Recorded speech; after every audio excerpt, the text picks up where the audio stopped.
Hello, hello, hello, everyone, and welcome back to the Dynasty Wonderland podcast with me, the Mad Chatter Ryan MK, and by my side, as always, the March Heron, Aaron Stewart. What's up, buddy? How we doing? I'm doing good, man. Doing good. It's always the highlight of my week right here. Getting on the podcast on Monday. What a Hell way to end yes, Monday. that's right. An excellent Vikingish beard, by the way. I dig it. I dig it. The nieces helped with that, right? Yeah, they braided the beard, and then I've got my Viking beads that I was able to slide on. So this is the first time I put the beads and the braids in, but I'm kind of digging it a little bit. I can't do anything up here, Right. so whatever I can do with my beard, I'll do it. I'm with you. I did once upon a time. Let my shit grow out, braided it, had a nice purple hue going to it. So I had a nice purple braided beard. I love that shit. And at the time, I did have some hair on my head, so I actually had a purple mohawk to go along with it. I do not. I'm in the same situation as you when it's up there. So yeah, yes. But get this started with a little something I saw on Twitter, which, by the way, you can find us on Twitter at RMK Madness for me, and for the Marge Heron, of course, at AARonStew09, and the DW Pod, which is DW_pod on the Twitters. And on Twitter, I like to something you put on there about the metal music before potting, and because I'm a metalhead and I love metal. It's not the only thing I listen to, but I'm always into the metal. And the wife and I were just talking because she's a metalhead as well. However, she's a different kind of person when it comes to morning time, right? She needs a little time to wake up, little chill mode. But see, for me, once I'm up, I'm ready to go. So you can wake me up with some fucking Pantera if you want. It will not bother me at all. And whereas my wife needs something a little more softer. And I think I'm probably more in the minority. I mean, people tend to hate alarm clocks. I don't know if too many people want to wake up to heavy metal, but I quite enjoy doing it. If it's not waking up to it, I'm probably listening to something along those lines shortly after. I'm the same. Like for me, I can wake up once I'm up, man. I need to get my music in. It kind of gets me going a little bit, helps me wake up, get ready to deal with people. And lately, I've just been on a massive Avatar kick right now. Just Yeah. listening to everything, listening to their live concerts, listening to going album by album. I freaking love Avatar Country. Like that is the 2018 album of theirs. It's nice. I'm gonna have to check this shit out. I've never heard of Avatar Country.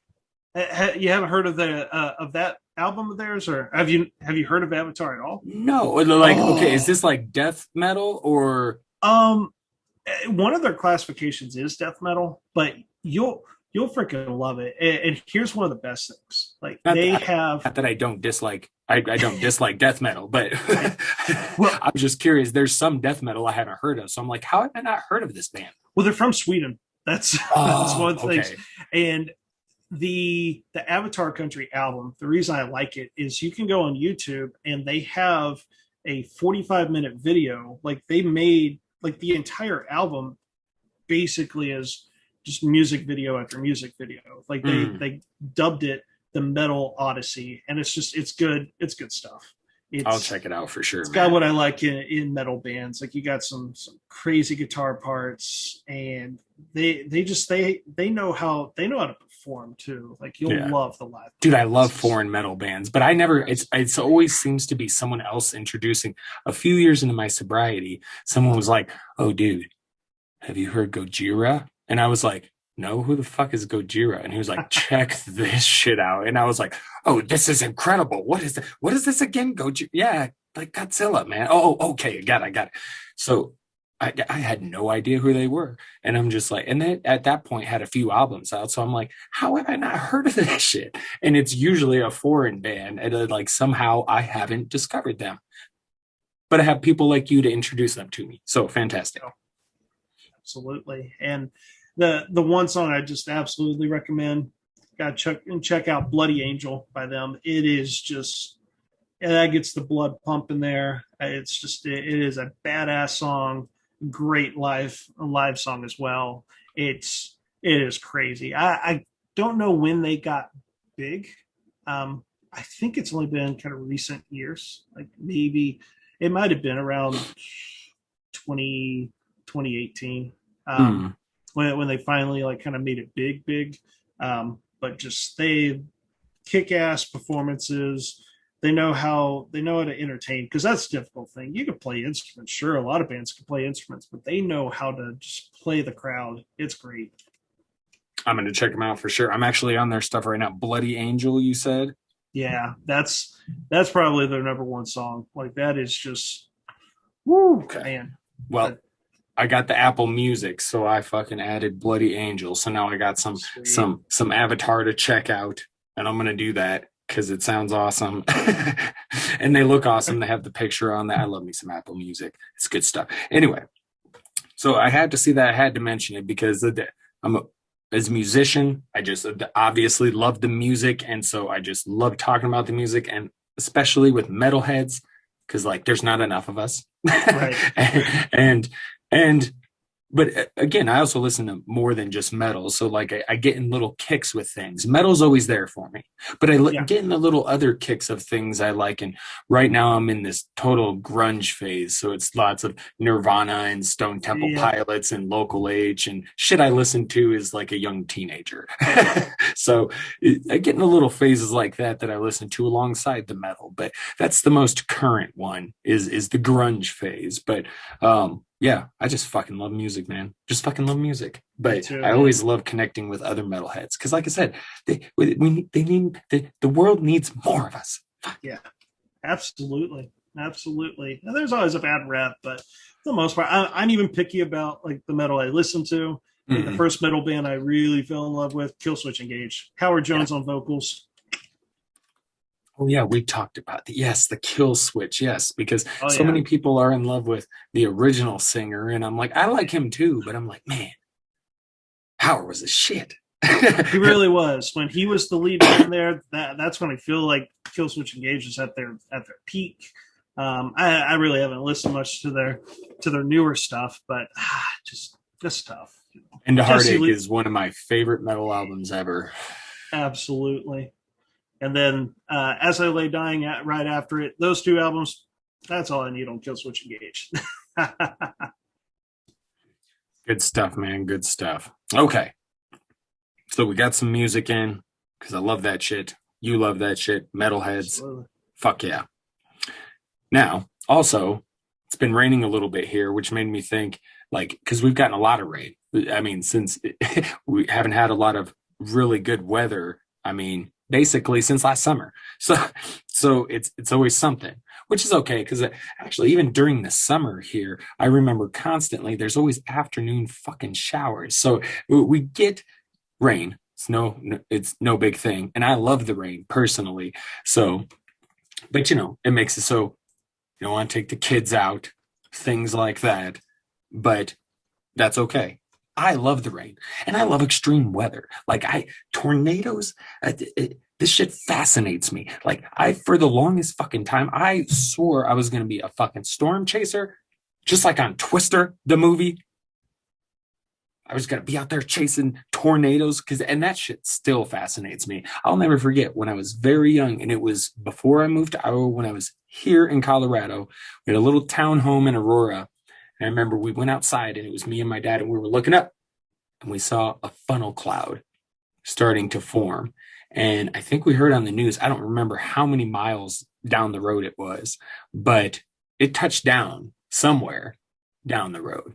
I mean, a ways down the road. But we had seen that shit go right above our house, man.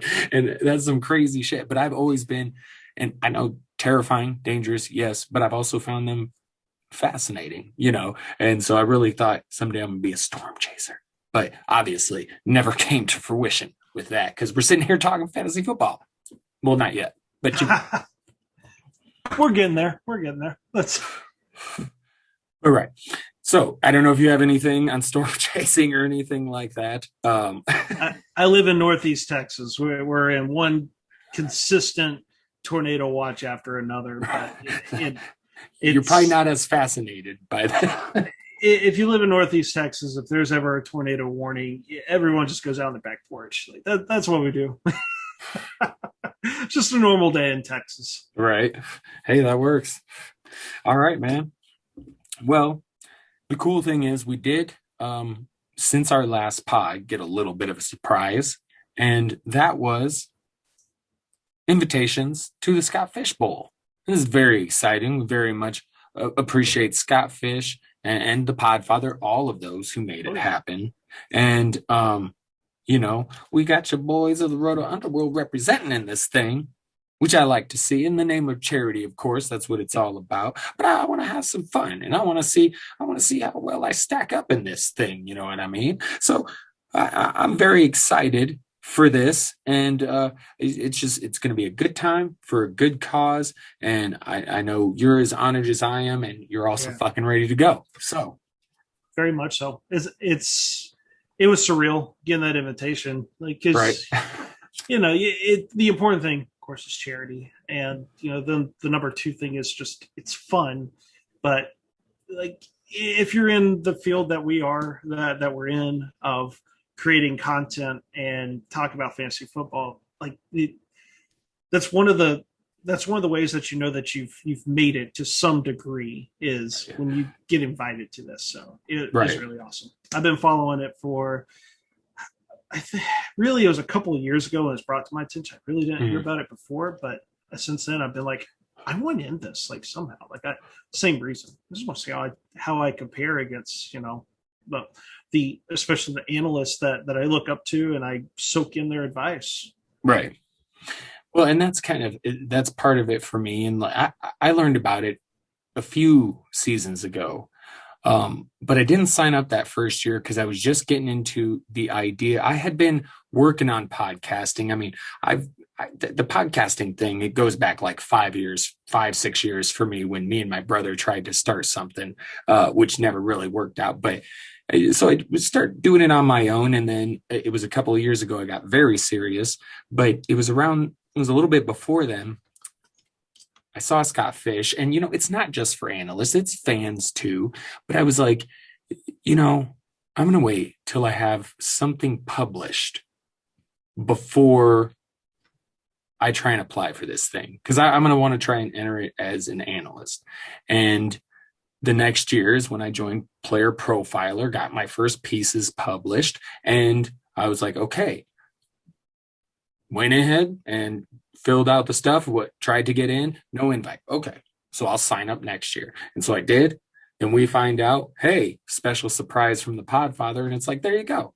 And to get the actual invite, to know, hey, we're actually going to be involved in this thing, is an honor and very fucking cool. And I just hope I can represent. And yeah, as much as we're doing this great cause for charity, all of that, I really do. I want to compete too, because that's what I do. And we'll see how it goes. Now, I know I've heard Podfather talk about it every fucking year. It's very important when we find out all the rules and stuff that we study that a little bit, because it seems like that's the thing every year, is make sure you understand the rules. So I'm going to make sure I'm on that shit as soon as it comes out. That way I have a good idea of how I want to try and attack the draft, even though, you got to be flexible, as we'll talk about later. Flexible, not robot, flexible. We'll get into it. But anyway, yes. So both very excited for that. Good stuff. Anything to add at the end of that, my friend? No, I think you covered all the bases there. And yeah, just the excitement that I have, it matches yours. Like, it's just, I'm pumped. Like, I'm ready. And now I'm sitting there and I'm like, I can't wait for the rules to come out and to see what crazy stuff that Scott Fish and Ryan McDowell, what they've got for everyone. So, well, I remember seeing in the email, didn't it say something like you can flex kickers? And I'm like, okay. Yeah. Okay. That's why I grew my mustache. I see what you're trying to do. I see what you're trying to do. Yeah. Okay. So I grew my mustache. I get to go, It goes so great with everything. I just love it. The March Herring. The greatest. Oh, I love it. Okay. Scott Fish Bowl. Very proud It's going to be fun. It's going to be fun. But now we need to kind of get into the actual meat of the show, get into this, some football chatter. And we begin with the NFL news, of course. And you got, to begin, all this Urban Meyer stuff. ATN reps at wide receiver. What's it that James Wright said? What is going on with Urban Meyer? Is this going to be a disaster, or might he actually have some good ideas? What's going on? What are you taking from all this Jacksonville Urban Meyer chatter? I'll start with, we're at the point of the offseason where we're past the NFL draft, and before the NFL draft, at least had that to keep us sane because we could speculate on everything. We don't know what teams are going to do. Now the draft's done. Rosters are pretty much complete. You're going to see some small moves. Well, you see some big names move here in the next couple of weeks, but for the most part, 99% of the moves are done. So now we're at this part of the offseason where stuff that isn't news becomes news.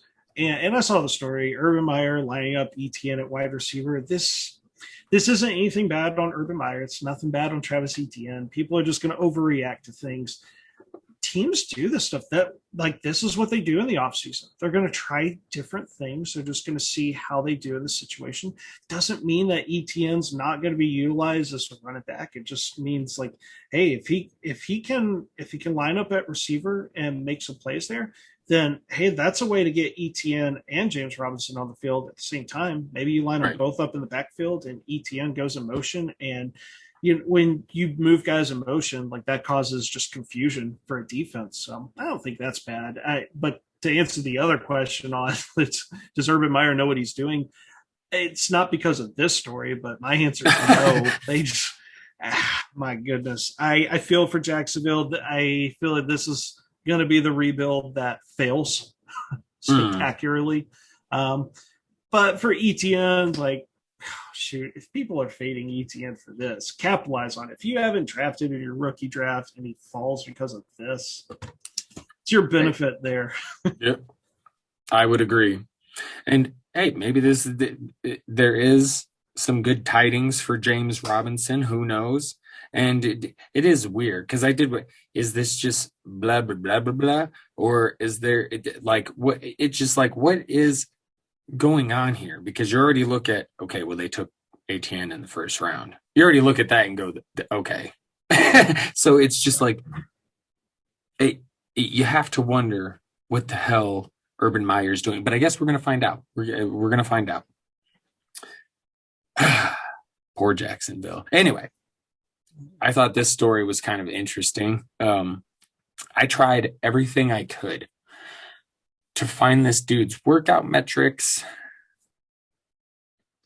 to see if there was anything there. Nothing. I can't find anything. I mean, some stats, but I was really trying to see if there was anything metric-wise there, and I couldn't find anything at all. But Baltimore, adding another receiver, and it's apparently a high school teammate of Lamar Jackson's, someone he threw quite a few touchdowns to. Guy's name is Dante Silensu, if I'm saying it right. Silensu, maybe. But high school teammate of Lamar Jackson. I mean, obviously, this is probably more than likely nothing, but you never know. I mean, jobs in that receiver group pretty much seem up for grabs right now, unless you're Rashad Bateman. He's pretty much guaranteed there. But anybody else seems at any other spot. I mean, could it be up for grabs? Is there a chance for this dude? And did you find anything on this guy? Because I first read it and I'm just like, this is probably stupid, not worth mentioning, anything like that. But I'm like, I don't know. Right. Maybe there's something to this. Well, and I saw on the show sheet the new receiver, and I was confused too, because then I was like, who did they sign? And at first I thought we were talking about like Deion Kane, but I was like, no, Deion Kane's like been there a little while. So yeah, like this is honestly the first time I've ever heard of his name. The Panthers did something similar too. Like the Panthers signed. Oh, I'm pulling up his name. Micah Simon, right? Simone. Okay. So chances are it's nothing. It's Right. we have seen crazy things. We've seen crazy things. It's the difficult thing for this guy for the Ravens is they drafted obviously Bateman. They signed Sammy Watkins. They still have holdovers. Why do I constantly forget about Sammy Watkins? Because he's very forgettable and he always disappears. He disappears after week 2 every season. But this may be a guy that catches on practice squad, because even if you don't make it as one of the 5 or 6 receivers, maybe it's a guy that they stash. Maybe he spends a year or 2 practice squad and then becomes something. But chances are, if he's going to become anything, like we're looking like years down the road. But it is interesting that I didn't know that he was a high school teammate of Lamar Jackson. Maybe that's the only reason he's on the team. I don't know how close he was with Lamar Jackson, but keep the star quarterback happy. I don't know. I'm going to go ahead and go full transparency here, as I normally do. I didn't put his name on the fucking show sheet before I sent it to the March Heron. So he had no idea who this guy was. And so I'm sitting here thinking, I hope Aaron found something on him, because I had some I found stats, but I didn't put any of that down because I was looking for the workout metrics, and I'm like, and I didn't even give the name to my guy. That's right. Like, I did see the name, and I was like, "Is this the guy? I know nothing about him." I'm just like you, haven't seen the name anywhere. I don't know anything about this guy. Nothing. I don't know if he even. He's surely not a player he played profiler. college. Yeah, he was on. He was in a college. He did play college football, and there were some stats there. I wish I could. I should have looked up it. I'm gonna look it up now. But yeah, what was dude's name? Dante. Okay. Sorry, man. Yeah. You got a crazy ass. Okay. It's quite the last name. It's that causes stick, but chances are it's a practice body. Right. When you're filling out a 90-man roster, you have to have training camp bodies, and it's just someone, I guess, for Lamar to throw the ball to. These teams will go. It's been a weird. Well, 2020 was weird, and 2021's weird as well. You're not seeing as many undrafted free agents sign, so maybe they had an open spot and they had no one else to sign. Maybe that's why they signed him. No clue. Well, let's see if there's anything here. Come on. I'm trying to find some fucking stats for this dude. I can't even find those anymore. He played for Graceland University, by the way. Graceland is Tennessee, I guess. Is that Memphis? Graceland University. Wow. Okay, so no, I was wrong. That's Iowa. Okay, so that tells. But let's be real. He's a training camp body. Fun name. I think it even kind of fits into what we talked about just we're at that point of the off season where like it's so quiet and there isn't much noise on anything that this is the talking points that we have. You're right. That a former Lamar Jackson high school teammate is with Baltimore. Would be a cool story. I mean, I'll be rooting for this guy. That would be a great story, but he has got an uphill battle for a team that's made several additions to their wide receiver core just this offseason alone. Right. I'm rooting for him too. I'd be a lot happier rooting for him if I knew he had pretty good workout metrics. But unfortunately, we don't know either way. And again, I guess I was hoping that I did not forget to put that name down for you. And so, yeah, that feels like a little bit of whatever. So moving on, Green Bay signs Bortles, I'm not even gonna. Just figured I'd mention it. Still don't Yeah. know what's going on with the Aaron Rodgers drive. It's too early to tell. Maybe Bortles is there. If Rodgers goes, if Rodgers comes back, Bortles is probably gone. I mean, I don't know who else they have other than Jordan Love. Maybe they hang on to Bortles for back. I don't know. And that's exactly why they signed him.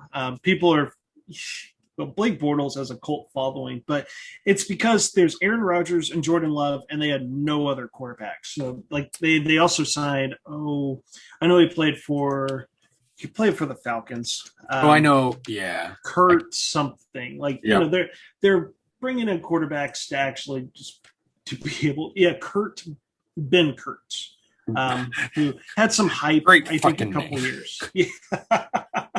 They are bringing in guys for training camp, and it's I think one of the takeaways on this one is Bortles is at least a notable name, and it does make you wonder.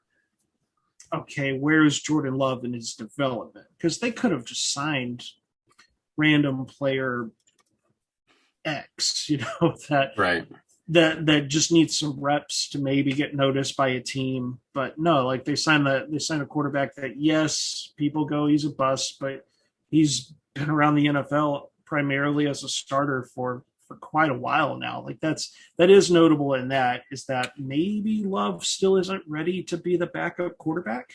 Right. That's like Bortles can't be for a backup quarterback, can't be cheap. No. Whatever the veteran minimum is, he's probably making over $1 million, right? Instead of just bringing in undrafted rookie free agents. So that will be a story to watch. Not so much the Aaron Rodgers, but it is fun to go. Blake Bortles has gone 2 seasons without throwing an interception. He hasn't lost a playoff game either. Get on him. Okay, so rookie QBs, continuing with the QB theme, and we'll make this pretty quick because T-Law limited big scare, but apparently he looks great, or not a big scare, but just a little scare that he's going to be coming along slowly. It doesn't seem to be the case. He's got recovering from the shoulder, and then with San Francisco, apparently they're really going to focus on Lance and try and get him going. Does this mean, because I think a lot of us were assuming that this one I do find a little interesting because I have drafted Trey Lance a couple of times this offseason, and I would be very interested to see if they put him out there early because I think many of us were under the assumption that Jimmy G's going to get a little bit but maybe not. And again, you go back to, which is very true, and it is hard to find shit to talk about during these times after the draft and all this stuff. And so these are the little tidbits you get, but this is one. It could just be more chatter early in the offseason, after the draft. We still got, months to go before the season starts. But I also feel like there's some reality to this, to where if Trey Lance shows up and is looking fairly on point, maybe they just roll him from the start. And I'd love to see that with rookie quarterbacks, to be honest. Absolutely. And one of the reports I saw, and it sounds pretty crazy, but it comes from the Athletic's Matt Barrows, who covers the 49ers. He covered them before he joined the Athletic. And I go, man, please don't do this, San Francisco. But they talked about this is I'm looking at NBC Sports Edge, or what used to be Roto World. They want to sprinkle in Trey Lance the way the Saints have used Taysom Hill in recent seasons. And I'm like, oh, don't do, you can't do that with Trey Lance. I mean, Lance has the athleticism to do that, but I know Jalen Hurts kind of did that. And now that I think about it, Lamar Jackson did that as well, his rookie season. But Lamar Jackson was a first-round pick, but he was drafted the last pick of the first round. Like, Trey Lance was picked 3rd overall. Right. This was the 49ers. Like, they may have had Trevor Lawrence as their number 1 guy if they could have actually gotten him. But Trey Lance was their number 2 guy from everything we could tell. It's like, you can't risk getting getting your future quarterback. The guy that's supposed to be QB for ideally the next decade. You can't risk putting him out there and getting hurt. Right. Because Lamar Jackson was far from a finished product. He was so raw. Like they certainly didn't know that he would become what he has. And Jalen Hurts, I know last year did that, but Jalen Hurts was a second round pick and not like you're not guaranteed to be a starting quarterback when you're drafted outside the first round. So Right. it's they could utilize his athleticism, but they have got to be really careful. I hope they don't do that as a person that also has Trey Lance in dynasty leagues.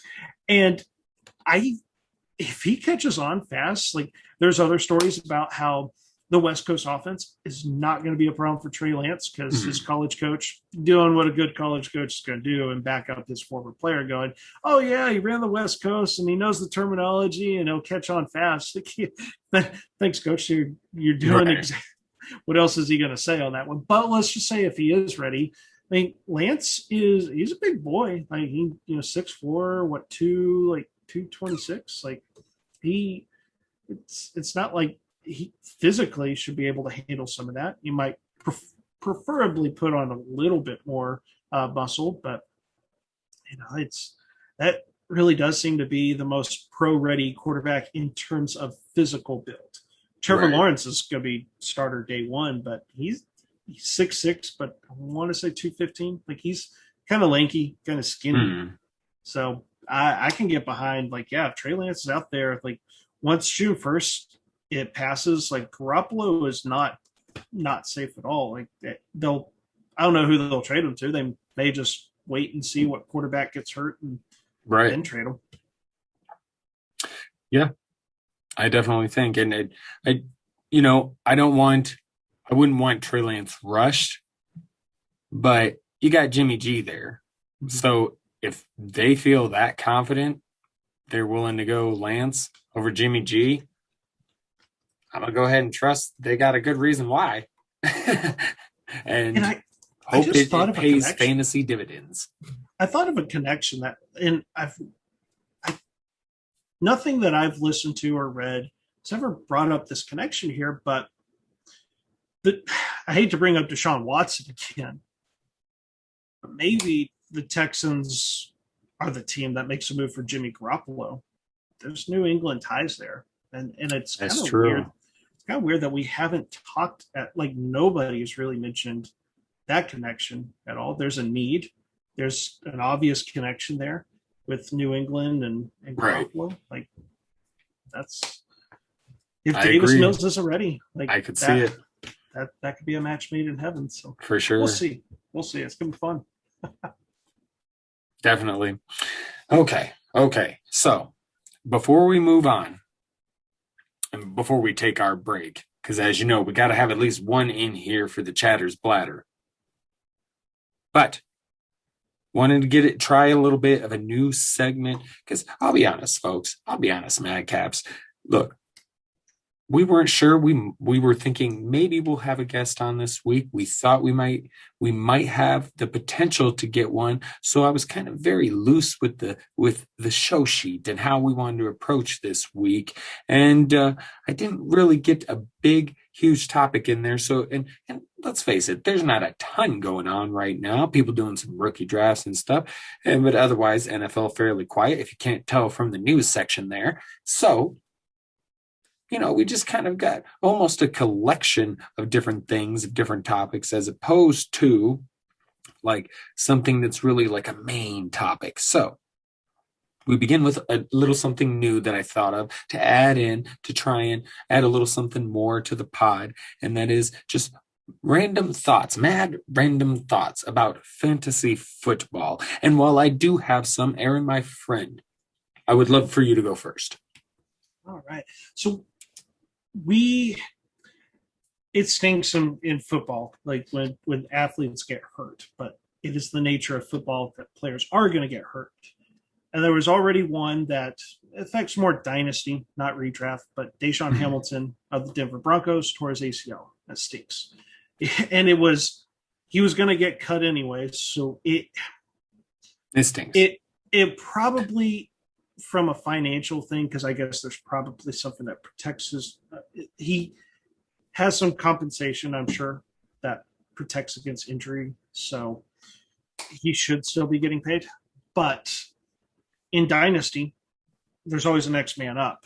And Denver's depth chart, we know Sutton is coming back from an ACL, but he's still not quite there yet. But he should be ready to go week 1. So Sutton and Judy should be the top 2 guys, and they're pretty deep at receiver. Tim Patrick was serviceable last year, a great, ideally number 4 receiver, and KJ Hamler is a speed guy. He should have a role. But with Hamilton going down with an injury, the question becomes who becomes that 5th receiver. And with training camps not starting, if you're the 5th receiver, if you're an injury away from starting to get some playing time, and another injury away from getting some good snaps. And the rookie that makes sense is kind of got a lot of hype and then no draft capital is Seth Williams. Right. However, there's a guy, I think, an incumbent backup that is favorable, and that's Tyree Cleveland, who was a 7th round pick last year. I didn't realize until I looked into Tyree Cleveland. He made the team last year, and he actually contributed as a kick returner. He was their best guy in terms of yards per kick return. Led the team in kick return yards, averaged 23.4 yards, a respectable amount. And when Seth Williams was drafted, the thing the Broncos said is like he's got to play special teams. He's got to play special teams. I see him competing with Tyree Cleveland because Cleveland's a similar build, 6'3", 206 pounds. He ran a 4.46 40-yard dash, which for a guy that's 6'3", that is a really good speed score, 107.1, 86th percentile, and he has an 88th percentile burst. So the guy already returns kicks. Right now, he should be the favorite to be the kick returner, which means he should be right now. There's a lot of offseason to go. He has a spot on the team. The guy in front of him just tore his ACL.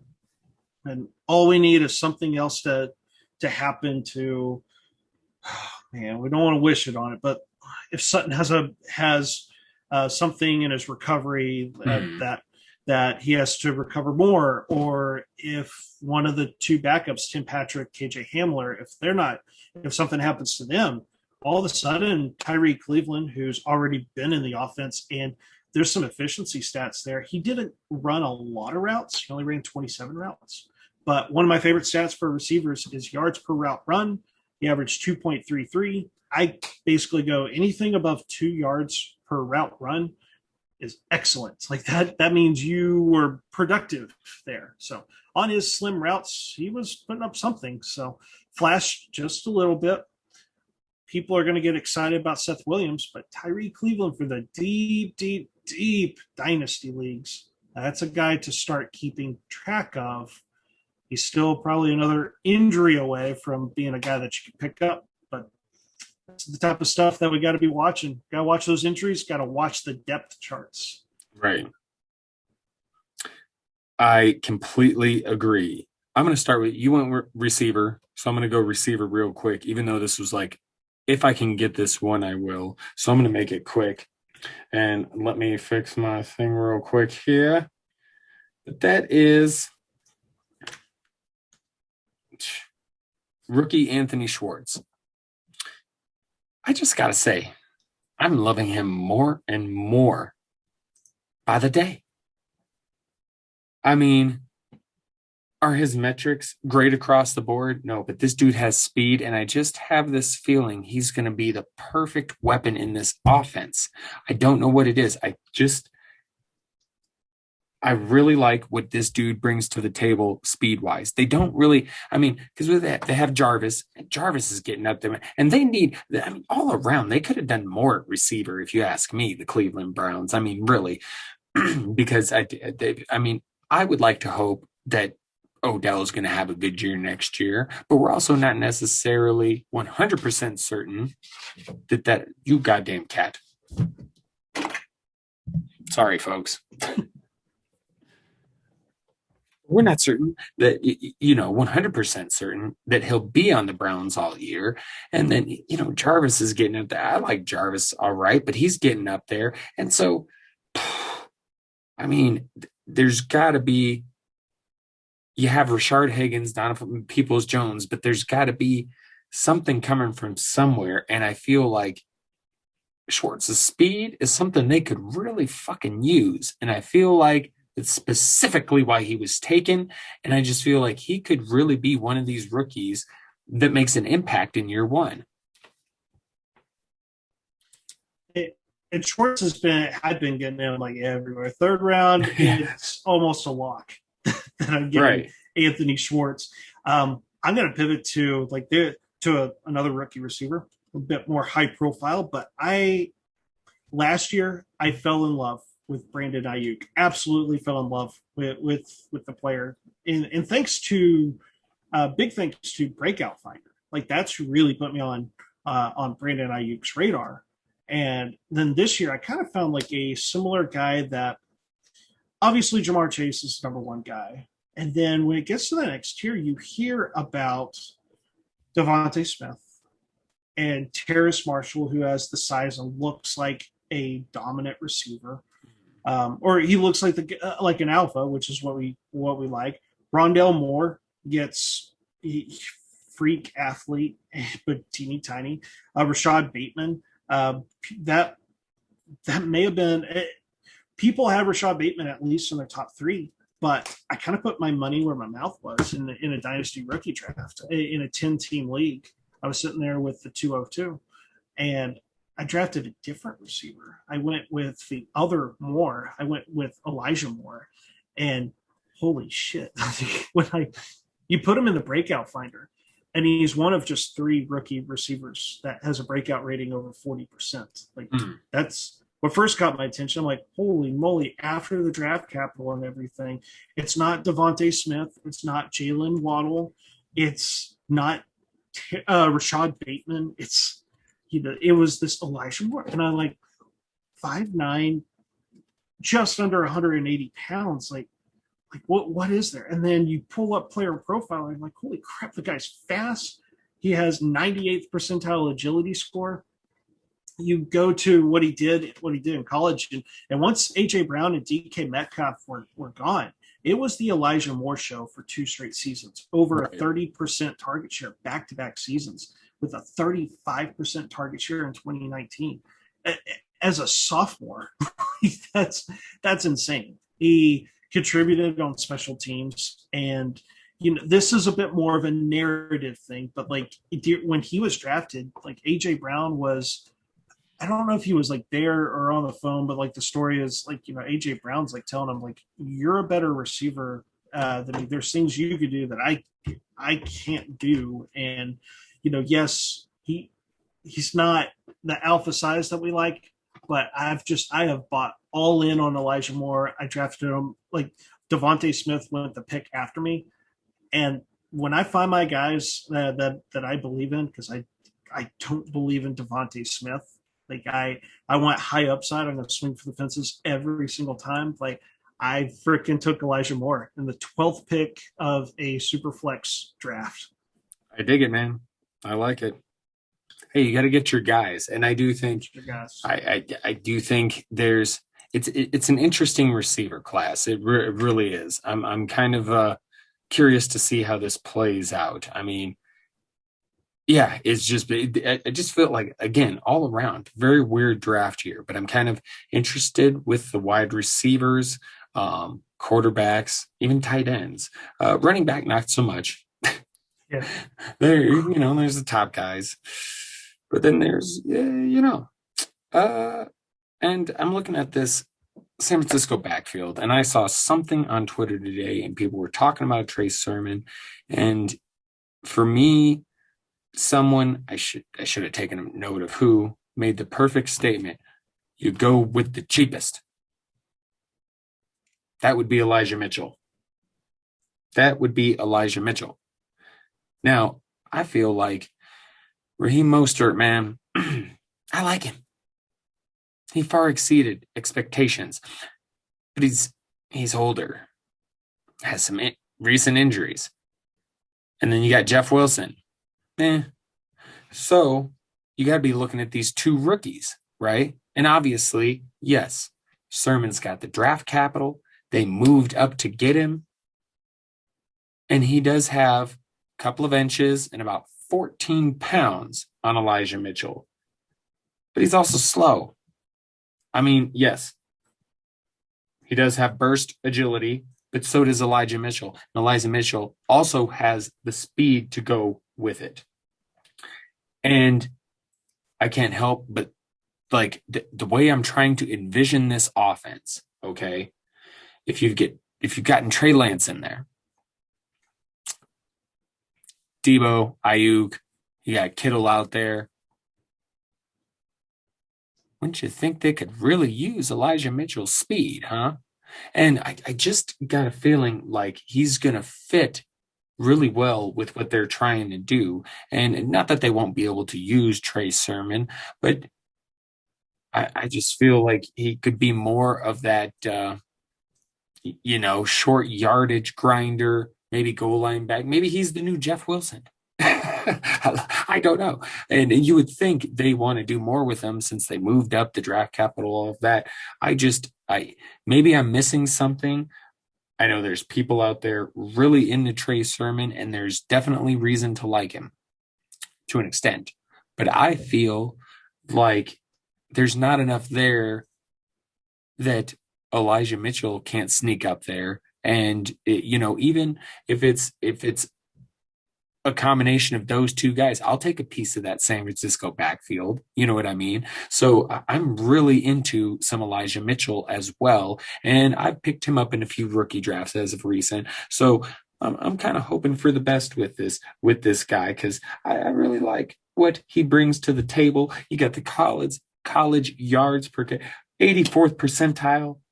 Okay. He was probably average on the college target share, but there's a lot of stuff to like about this dude's profile. So I'm very interested to see how this running back group plays out in San Francisco, because I definitely feel like there's a chance Mostert's not there.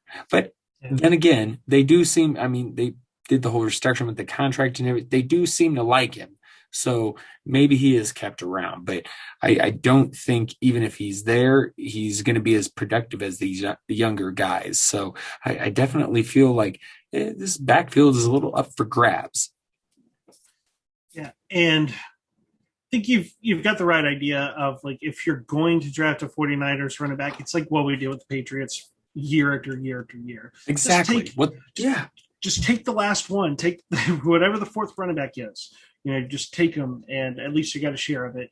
And that's a perfect segue into what I got, because I always like kind of doing some deep diving into teams' depth charts to find a player. It usually will have to kind of wait a little bit.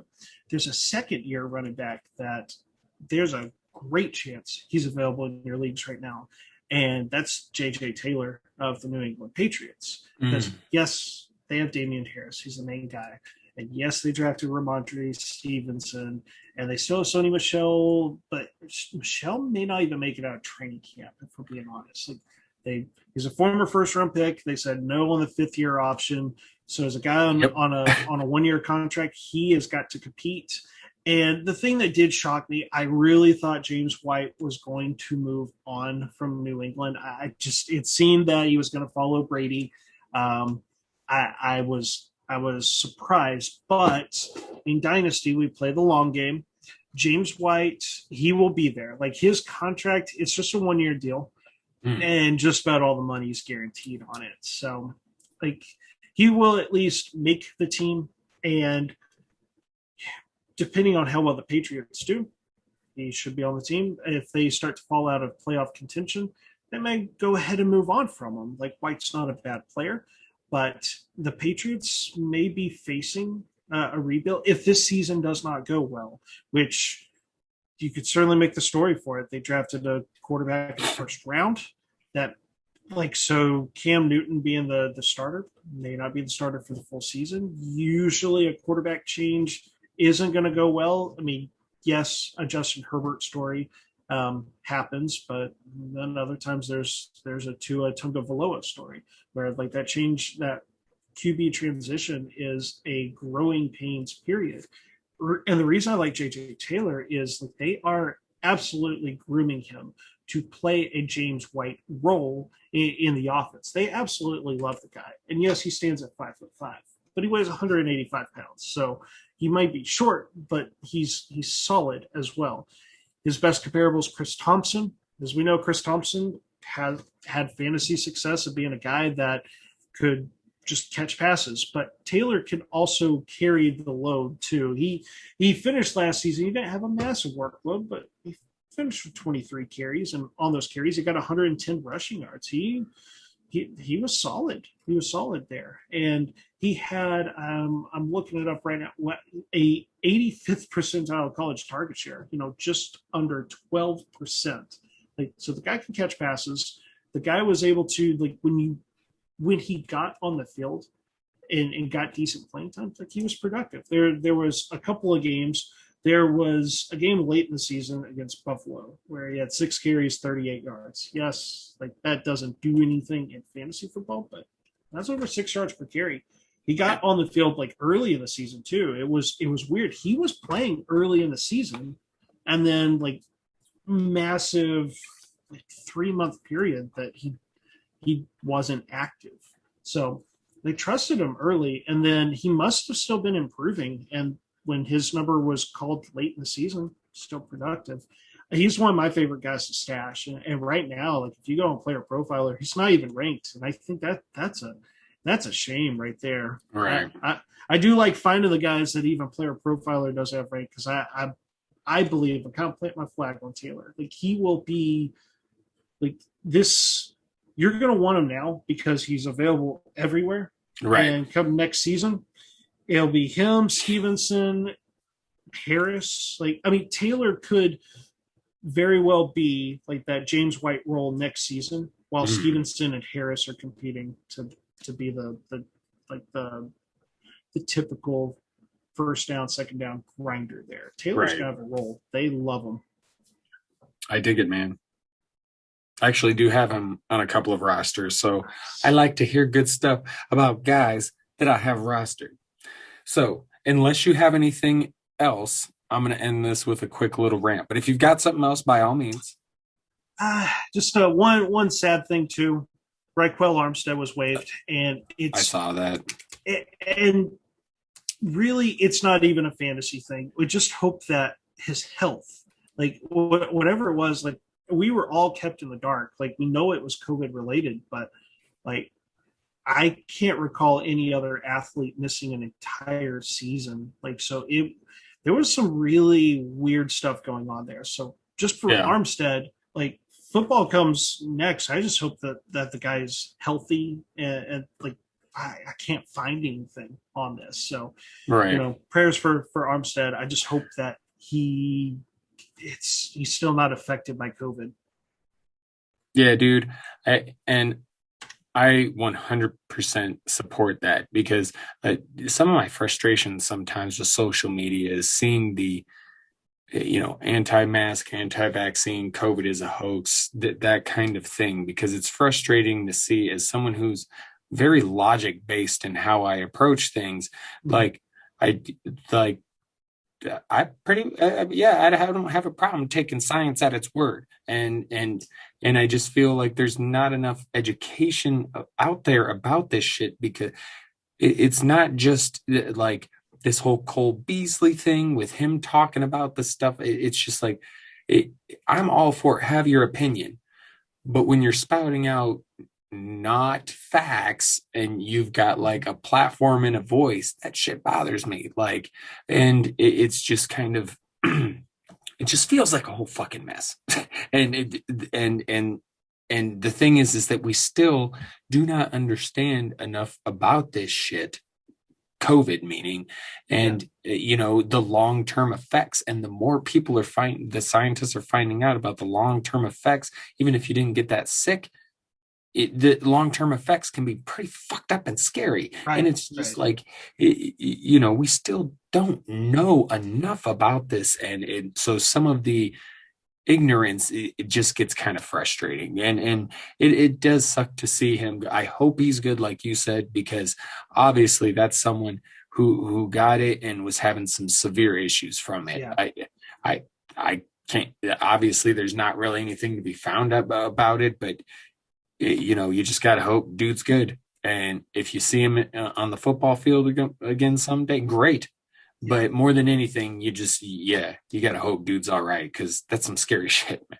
Exactly. Scary Bigger things in football. So, and Armstead was a guy that in Dynasty, like his rookie season, that was a player. I think a good amount of people had him as a sleeper because it's like he had the size, had some positive things to his profile that was like, okay, maybe who knows? Like, instead of it being James Robinson season in a different timeline, COVID hadn't affected Armstead. It could be Raquel Armstead that had a big whole season. So, right, you hate it. You hate it when something out of a player's control can take those few opportunities. But for us, we just hope that he can get his health and then focus. Right. Like, football can come later. Just whatever he's dealing with, hopefully it's more positive news. I just don't like that there's no news, really. Right. Yeah, I would be kind of interested to learn more about his situation for sure. But again, more than anything, we just got to hope he's okay. And I was going to end it on that before we head into our break, because that was very serious and very sentimental, and it was awesome. But fuck it, I'm going to go ahead and say what I was going to say anyway. And it's mainly bitching, really, and it's going to be very quick. Why? This is another thing I saw on Twitter. Somebody asked, "What is the deal with Aaron Jones trade value?" I don't fucking get this. I don't get it, Aaron, because I go to trade away Dalvin Cook. I get plenty. Oh yeah. Aaron Jones, nobody fucking wants anything to do with him. What the hell is going on with Aaron? I understand age apex, but if you're willing to buy Dalvin Cook, not Aaron Jones, I'm not understanding here. And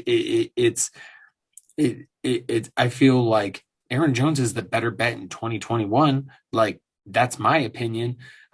People are going to find out about Dalvin Cook. Maybe I'm wrong, but after the workload the past couple of years and the fact he just can't go a full season, I just think, and he's in that age, it's the Dalvin's there and then, and I just feel like Aaron Jones is going to rock this year. Now, next year might be for Aaron Jones, but I feel like he's got a good year in him this year. Now, a lot of that could change depending on what happens with the roster and the quarterback situation. And maybe that's people's biggest thing, but it feels like it's not just this year. It feels like it's been going on for a few years, where it's just the value on Aaron Jones just doesn't seem to be proper. And so I have to complain about that, because I don't get it, because you see Cook, Henry, these kinds of guys, they go for good prices, right? But Aaron Jones, no, I don't get it. People don't want to pay up for him, and it's weird to me. And maybe I'm just in the wrong leagues. I don't know, but but it looks like I got a couple of leagues with him on my roster, and it looks like we rolling in 21 together. But that's fine. Like I said, I expect him to have a good year. So, but it does seem weird to me. And also, I would say trading. Can we discuss trades? I mean, please. That's what I like. My brother and I were talking about this. Was it a day or two ago as well? And I think this is another thing I saw on Twitter. Trades. Like, I don't just like the counter or trade offer, counter offer. Like, let's talk about this shit. Because when I approach a trade, I'm going to try and look at a team's needs. What do you need? Are you low on running backs? Do I have one I could give in a trade? Cool. Like, I'm trying to see, what do I go after them first? Hey, I'm going to send you a trade. Looks like you could use some running back help. I got so-and-so.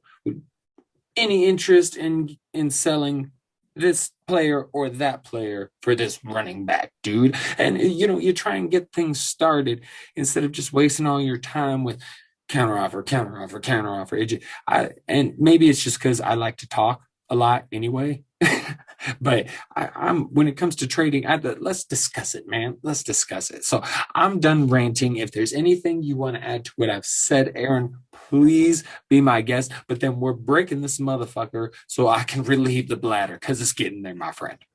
Well, I'll be quick then. No, First, you're good. You're addressing good. Take your time. addressing trades. I'm the same way. I like to have discussions. I don't like. Yeah. I mean, even when I want to do a trade, I like to message the person first. I feel like it's just courtesy instead of just shooting a blind offer. I'm like, hey, would you be interested in talking about a trade? And like, yeah, I like to like research and look at what where the team's at in Dynasty, what what they may be interested in. If they're rebuilding, I'm not trying to sell them Julio Jones. I'm not even going to waste our time with that.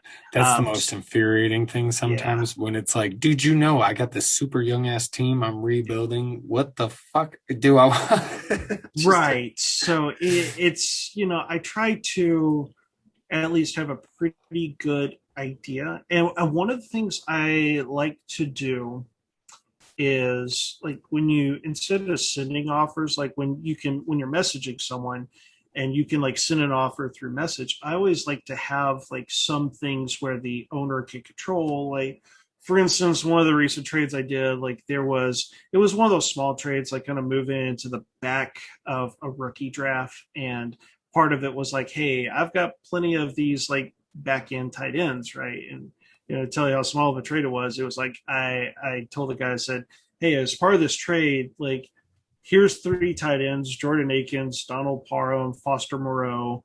You can select whichever one you want as part of the trade, and there you go. Because that it's a great thing. Like I find that's allowed me to do more trades because it gives the other person a chance to control some of the offer. And the guy was like, well, I got Darren Waller, so Foster Moreau. I was like, yeah, makes sense. Right.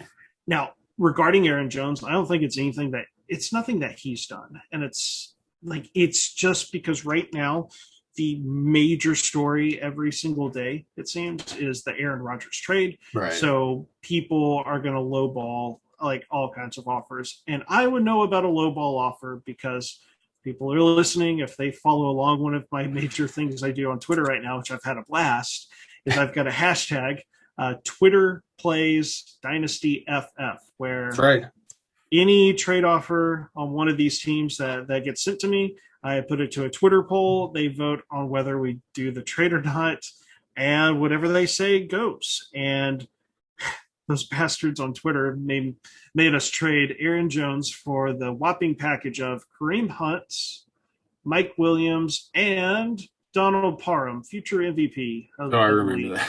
Donald Parham. So that's the trade package that Twitter thought was. That's not how I voted, just so you know. I was shocked on it. I think the poll kind of got sabotaged a little bit, but that's kind of the beautiful thing about this social experiment is that's very true.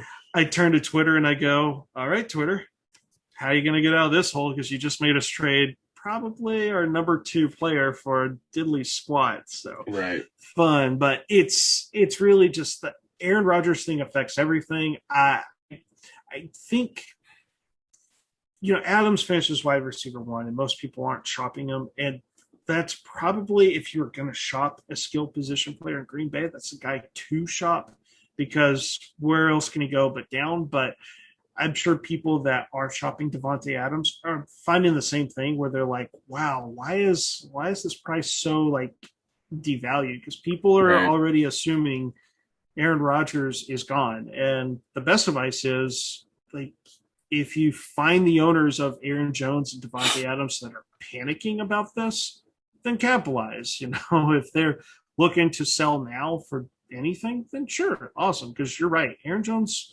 like compared to Dalvin Cook, who has yet to play 16 games in a season, he's fantastic. But like, how healthy is he going to be? Can he stay? We now have 17 game season. Like what? Right. That affects Dalvin Cook a lot more than Aaron Jones. So yeah, Aaron Jones does not have a lot of mileage. Like he can go a lot further. Like in Dynasty, I'd rather have Jones than Cook. Because Jones I could see being effective even as he approaches 30. Dalvin Cook, not so much. This is very true. And I love Dalvin Cook. I really do. But I just feel like it's gonna be short lived with him. I just really do.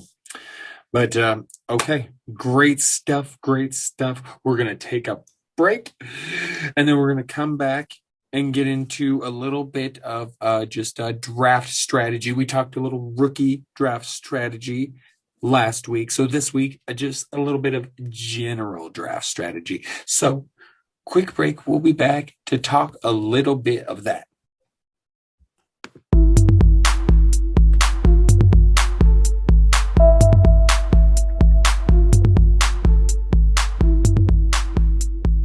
Woo!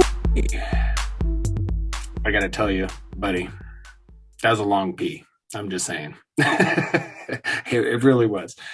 That first segment went a little bit longer than we expected, and the bladder was getting some work anyway. And I froze my rock star.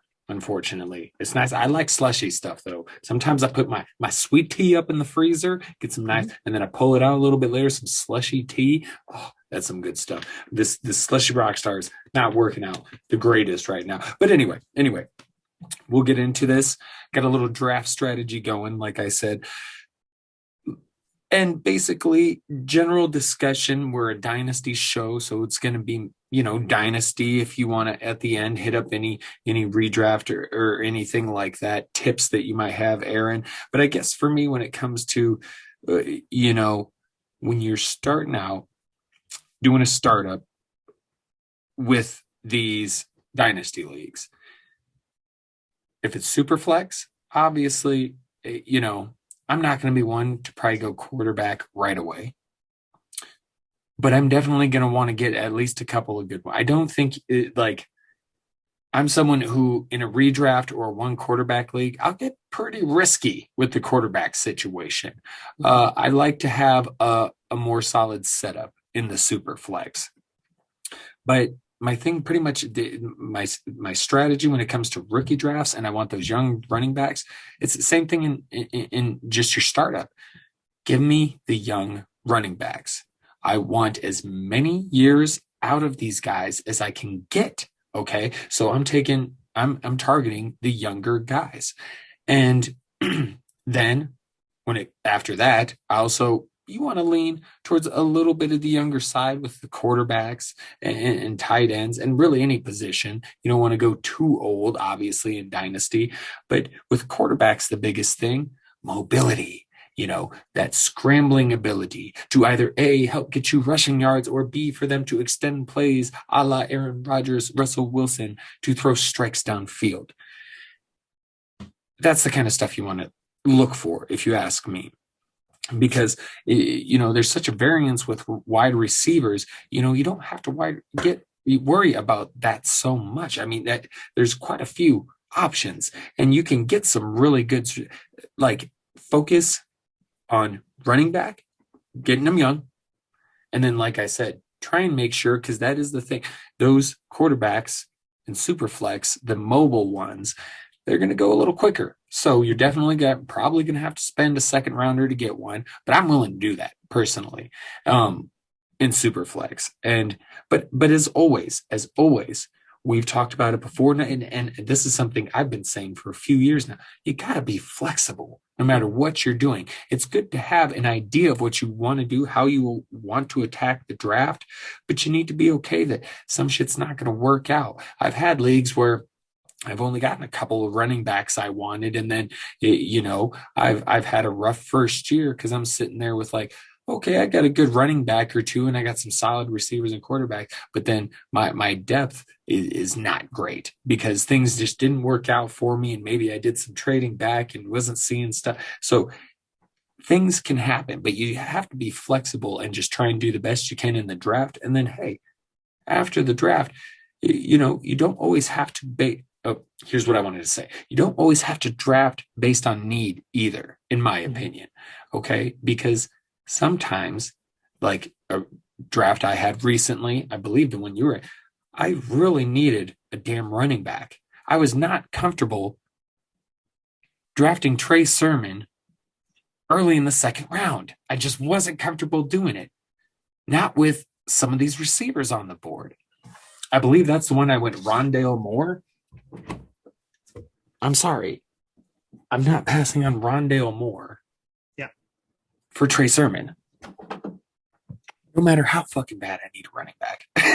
So that's just kind of some of the areas I lean in. I'm not going to get too much more into it, but those are kind of some of my main things, for when I'm going into a draft is, I want to address young running backs early in the draft, try and get a mobile quarterback, and then try and get some of these receivers in their fucking primes. And then, I like some of the, lottery ticket tight ends stash on the end of my bench as well. But those are kind of some of the things I like to try and get done when I'm going into a dynasty startup draft. Mm-hmm. Yeah, and I'll start with redraft. The flexibility is always key because I tend to, before I go into a draft, like leagues I'm in, and I'm in a massive 14-team league with the same group of guys that's played fantasy football for like a decade.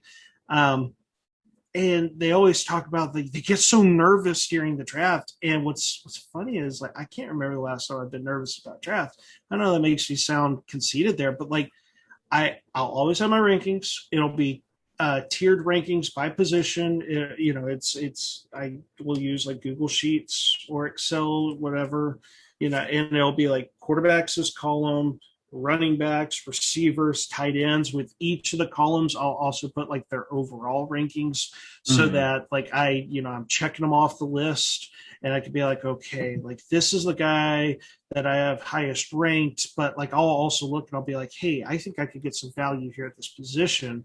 And like I'll let my rankings kind of dictate it, and I'll look for, okay, like it's been a long time since tight ends gone on board. I could actually get one of the guys. I might not have drafted the tight end because I was like, it wasn't much of it wasn't a good value there. But I sit there and go, tight end hasn't gone off the board in like 2 rounds. I just look perfect time to get it.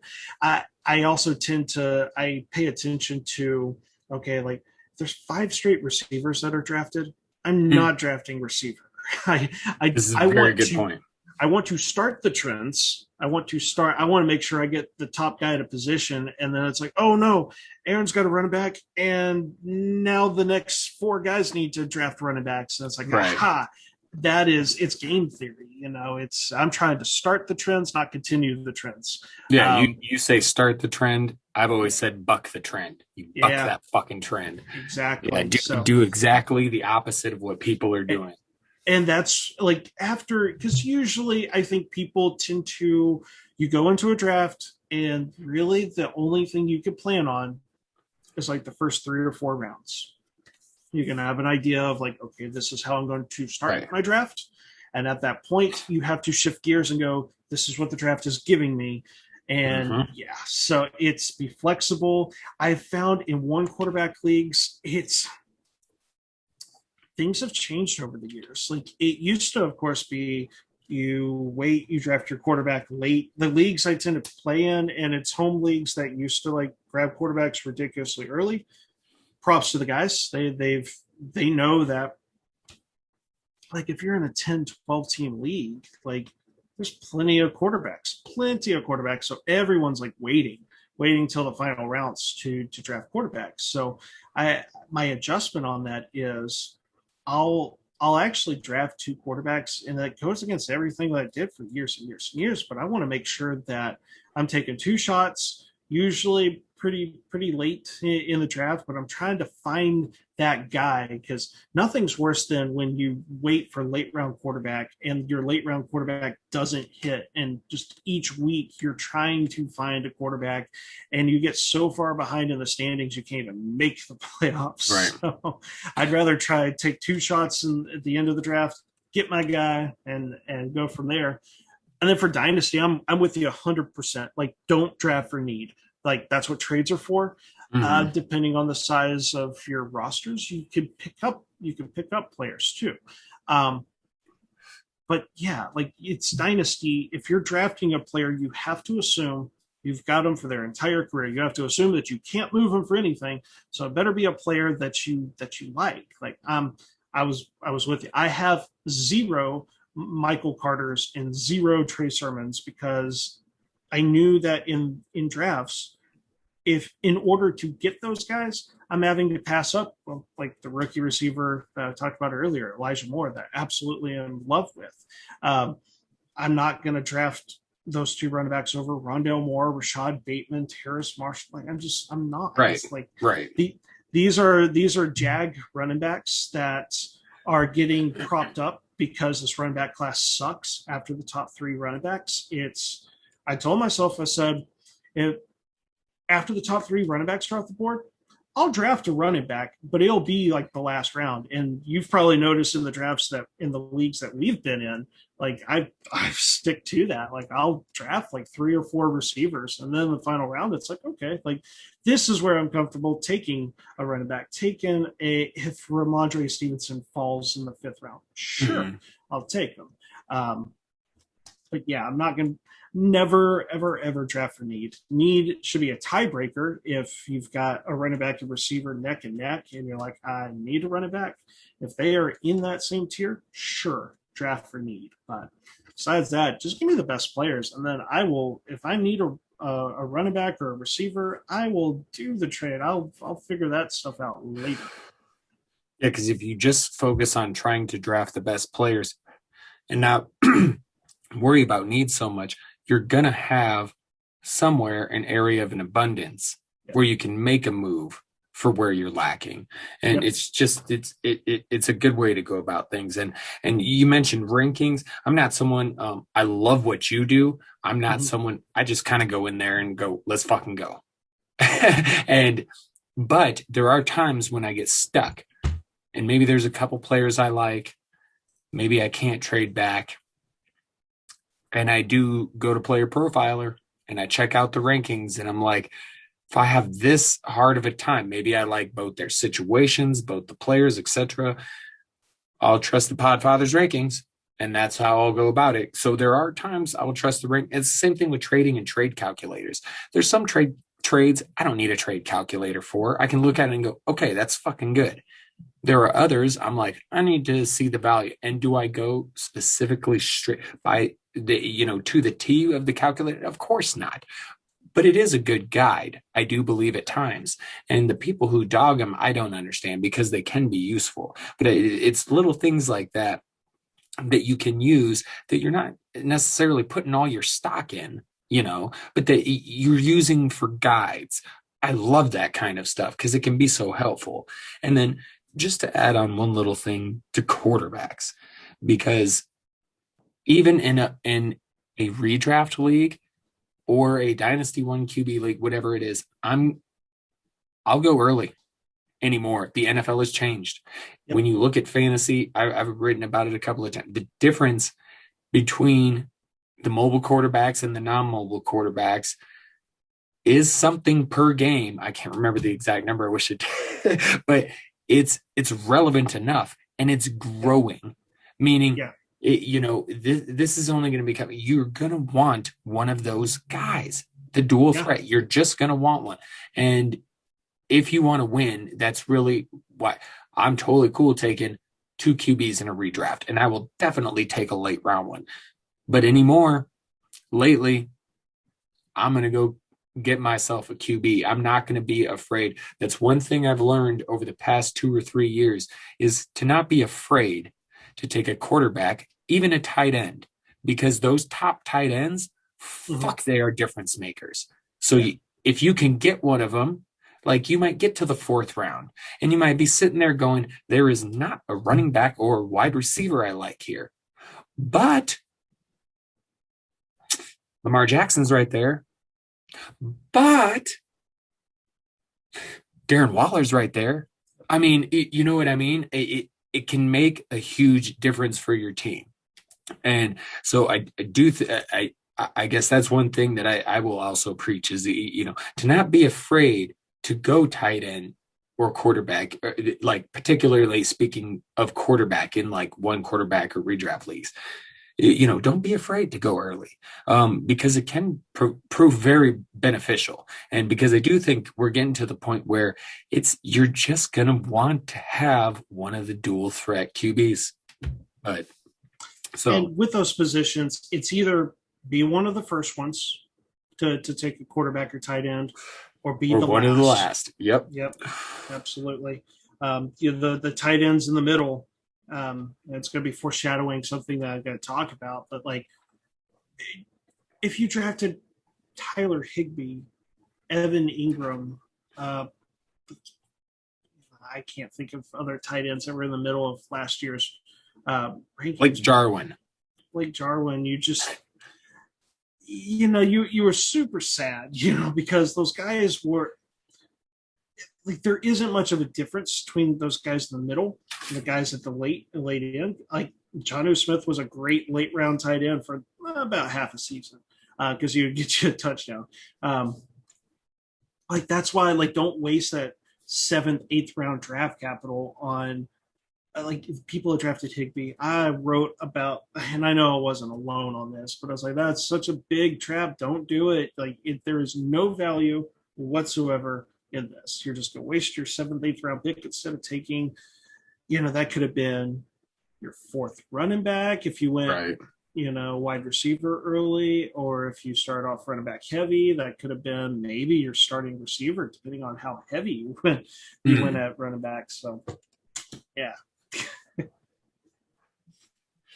Yes, sir. Yes, sir. Okay. Well, I don't know if you got anything else you want to add on to that, just draft strategy in general. I know I put down if you had anything for different kinds of leagues. I did mention I might talk guillotine league, but I think I'm going to save that. We'll save that for another pod. So if you don't have anything, we'll move on to nose divers. But if you have something to add, by all means.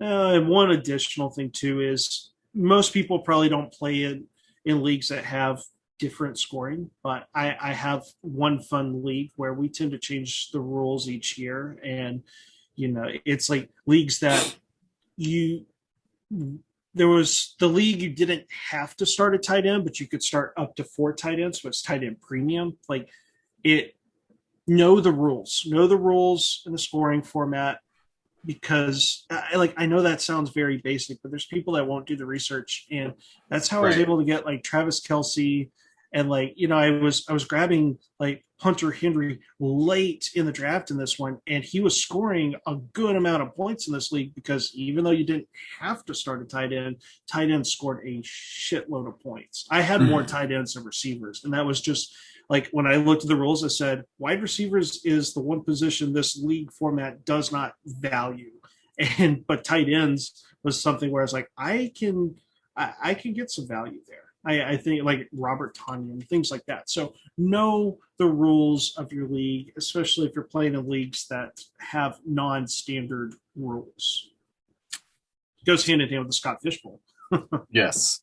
And speaking of it, non-standard and things like that, it was a handful of years ago I had first thought of the idea, and then a couple of years ago I tried to redo it and make it better, because originally it was too complicated. But basically I wanted to do like a league where essentially like you played in divisions, but your divisions were clans. They were titled clans, and you actually, while you were competing individually, you were also competing as a clan. And basically there would be like fab bonuses for like certain things for clans. And I'm trying to remember some of all the rules, but it was just all this different stuff. And then like every so many weeks, like the clans might be switched up, and like I'm trying to see now. I felt good about bringing this up because I thought I would remember what it was all about. And now that I'm talking about it, I can't remember half of what the fuck. But anyway, it was definitely more complicated, and it was more, it almost added like a fantasy element to fantasy football. But I don't know. I had asked a few people about the idea, and they seemed to like the idea, but thought it was still a little too complicated. So it was something I always wanted to work on. Bottom line, you and me should sit down and try and come up with a brand new league, and maybe you bring up some of your cool scoring ideas and I can bring some of the shit I had for that league. We'll have to discuss this off pod. But yes, because I'm a big fan of trying new shit. So Exactly. Like I've played fantasy football so long, and it was not that long ago, probably like 4 or 5 years ago, where I was dangerously close of just losing my love of fantasy football because every league I was in was the same, just bland, like you start one quarterback, two running back, like ESPN default settings. And it's right. like, that's so boring. And when I started, I've got a buddy of mine, his name's Dustin, and like him and I, like we always like commish leagues together, and we're like, we're gonna come up with like some different stuff. We're gonna try it out, Mhm. and those leagues were the ones that I had the most fun in because it changed everything. Like I even had to adjust my rankings on things, and it's leagues where you start 13 players and you only have 4 bench spots. So when bye weeks hit, you're Yeah. usually having to drop guys that you would. There were in that league last year. There was, I think, a couple of weeks where I opted to. I would have like 5 guys on bye, and I was like, I can't drop any of these guys. So Right. I rolled with one less starter, and some of those, like I did manage to win one of those. Like Mhm. kind of selective punting, I guess. Um, but it gets interesting because if you're competing for a playoff spot, your strategy changes, and you're like, oh, I don't want to drop player X, but Right. I've got to win this week. Whereas if you start off great, like you could go, I mean, I won my first 5 or 6 weeks, So, it the way to get me into a new league, a new redraft league is if it's different in any way, I'm like, I'm in. If it's Yeah. just the same freaking stuff that everyone else is playing, I'm like, I've already got enough leagues. Well, if you haven't done a guillotine league, I haven't, but I want to. I've ran one for the past couple of years. I'm gonna bring it up with Ray Ray too, because I'm gonna try and get Ray Ray in it. Absolutely. But yes, I've done it the past couple of years. It's been a huge success both years. It's been a fucking blast. The first year I finished second. I don't know how I didn't win the fucking thing. I was the only one, because if you don't know how a guillotine, okay, now we're getting into it a little bit, and I'll make it quick. But a guillotine league, you get 16 teams but well, you get as many as you can because you want to try and have one for every week Right. of the year. Um, and basically, what it is you start off, and there's no head to head, no division, no nothing, just leaderboard, and it's a points league, and whoever is at the bottom gets cut out of the league. And that happens every single week until there is one fucking team left standing. You get fab to bid on free agents because the teams that get cut, oh, well, they're players. They go in the fucking player pool. So you have the potential to build a fucking all-star team. But how much fab do you spend early on in the season when you know there's fucking weeks to go? It's very strategy oriented, and it's last man standing, and it's fucking insane, Aaron, and I love it to death. That's how we get Ray Ray in it. Is we just like you've got the name of it, Last Man Standing, a wrestling themed It's true. fantasy football It's league. I true. like it. I'm in. Like the Oh, strategy. I love the strategy. I yes. mean, it changes. I was sitting there already thinking of like how I would change the way I draft It's on that one. insane. It's Yeah. insane because one of the things I'm not going to give away all my secrets, but I'm not going to lie. I looked at schedule. I'm like, I need to make sure I start off right. Like you were talking just a minute ago. Yeah. I got to start off the season right. So out of the running backs that I like this year, which are the ones with the good schedules to begin with? And that's Yeah. kind of where I begin, because like you got to have something, because it really is important to start off well in that fucking league. Because if you get at the bottom, unless you do some crazy shit, and you can do it because you could spend a bunch of fab and get some guys and then rocket up the board.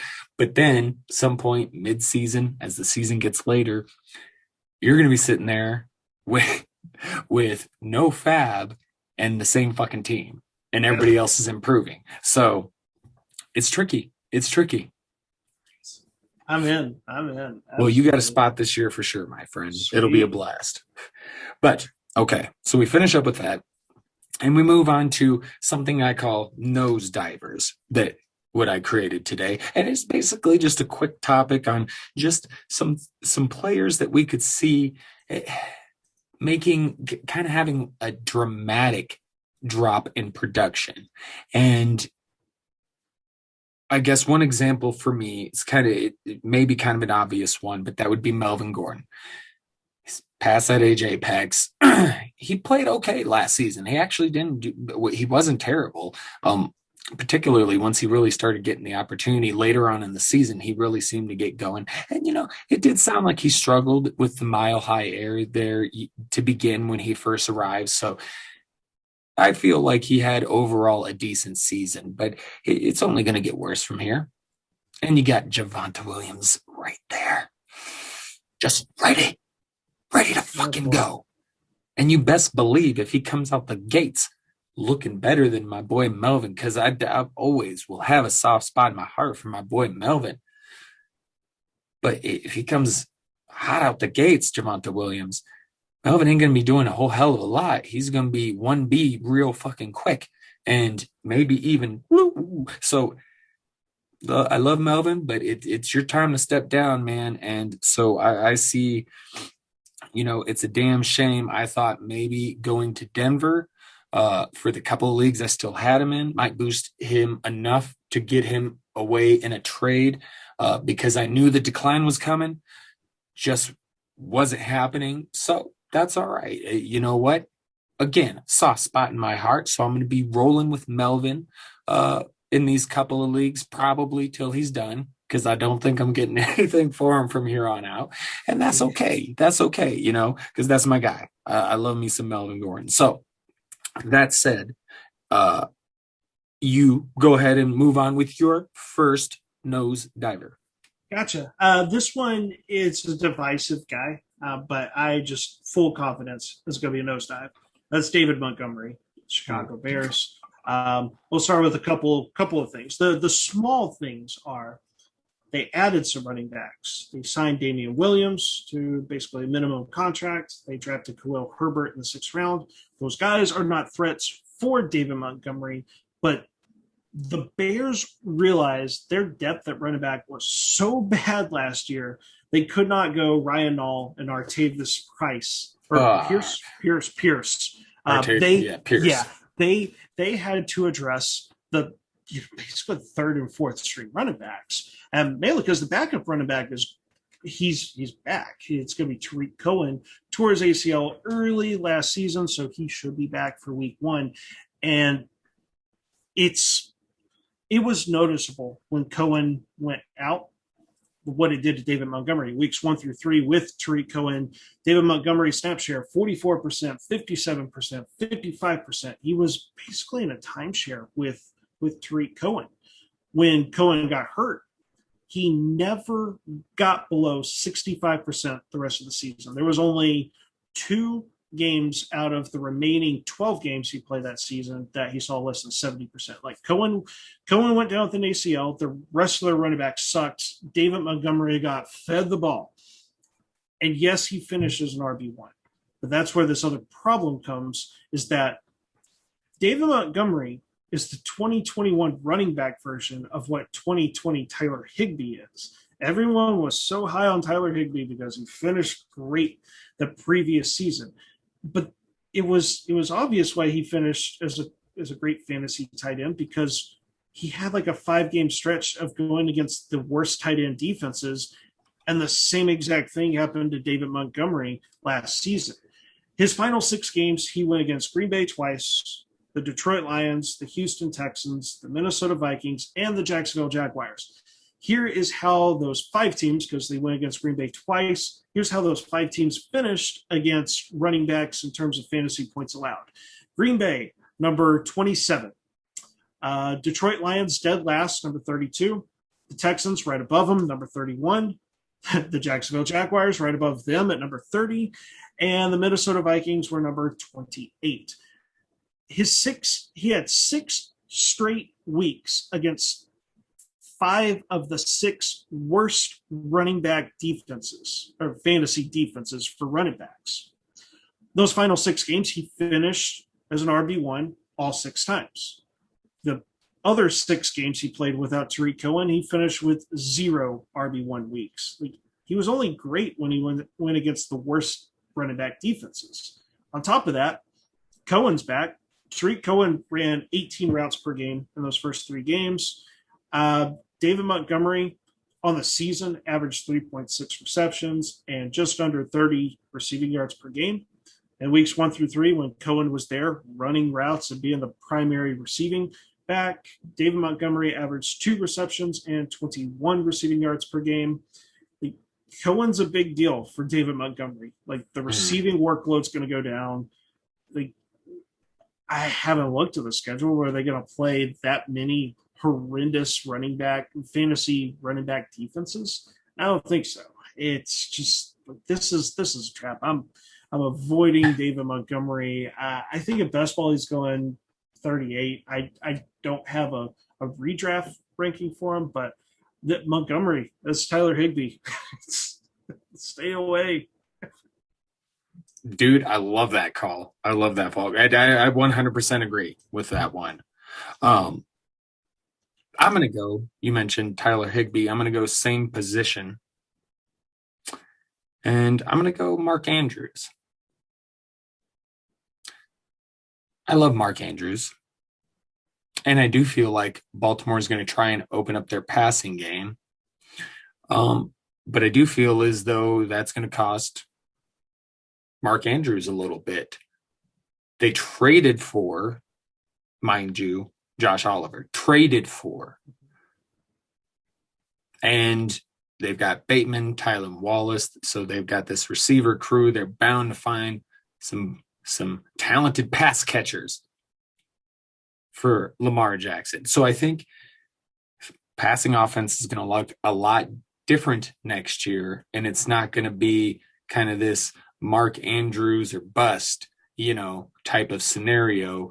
And because really there wasn't a lot of, Marquise Brown here and there, some catches. Willie Snead here and there, some catches. That's it. Like, what else was there? So they've got some guys now.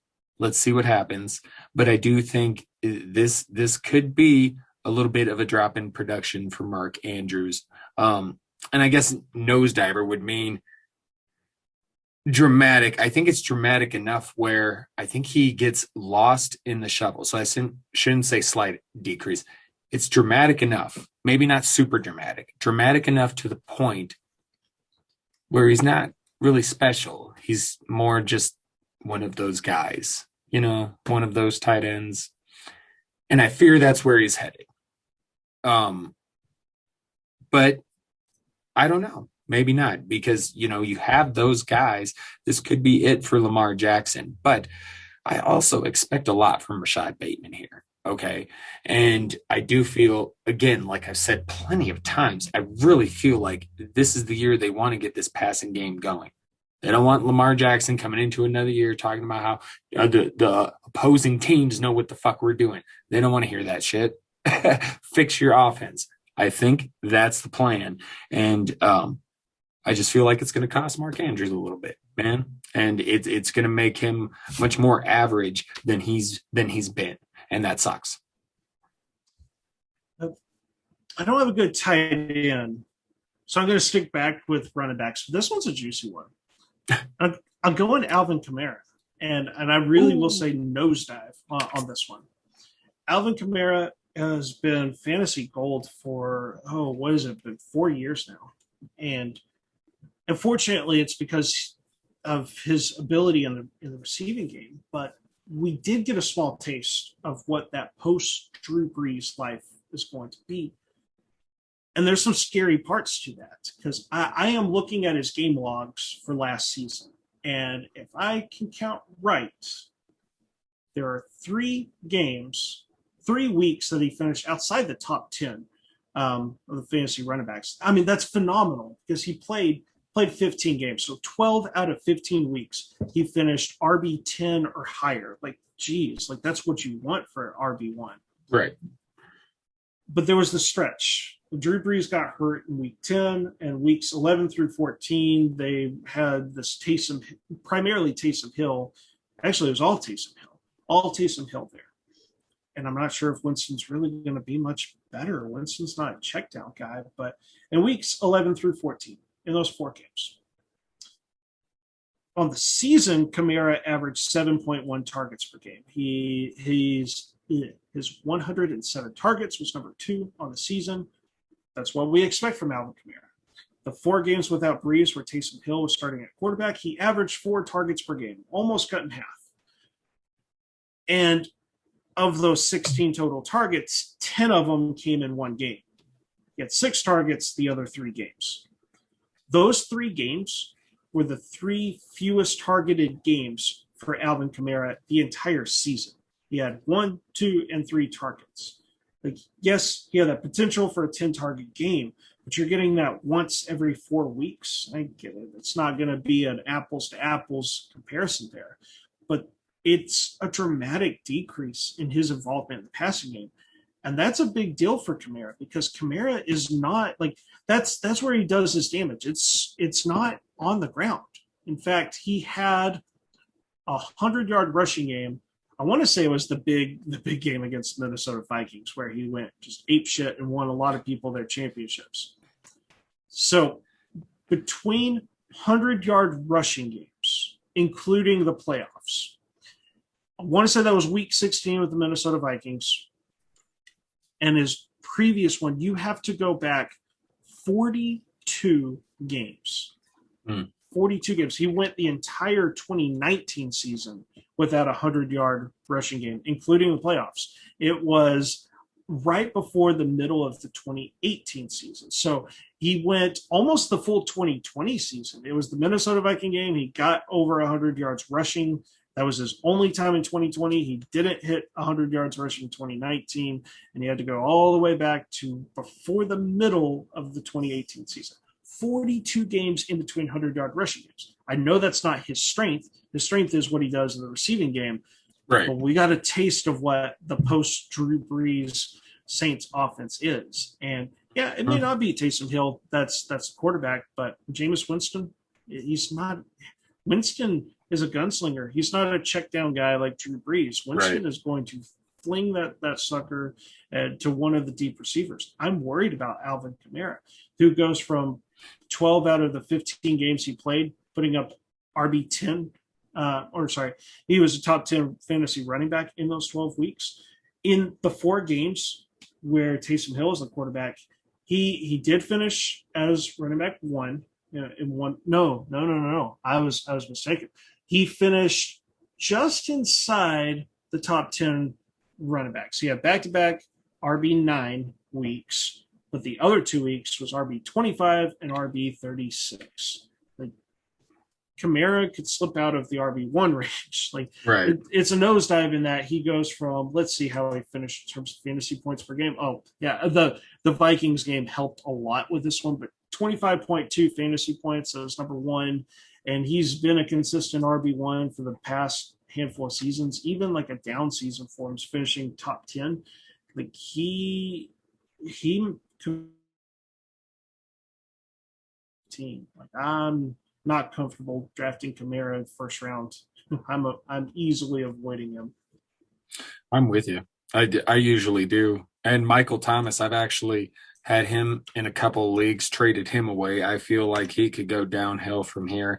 And, even if it's Jameis, who, again, gunslinger, I mean, he's also going to be looking for, let's not forget, some of us liked Adam Troutman, okay? Yeah. And he is now the starting tight end.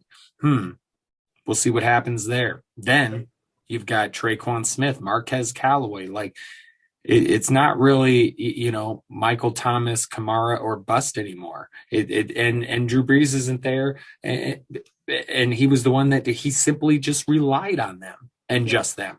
So now I just see it. I just see it differently with Drew Brees gone, and yeah.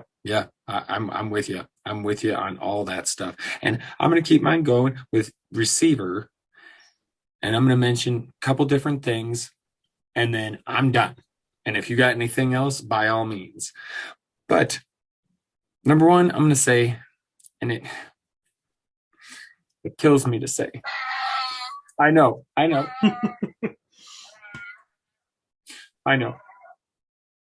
But Adam Thielen, my boy. Oh, it's coming. He's going to be 31. And while it's a young 31 in football, and it's okay, Chewy, we'll be fine. And while it's a young 31 in football, because the time he spent not actually on the NFL field, he's not going to be able to sustain the touchdowns that he had last year. What was it? Yeah, 14. He's not doing that again.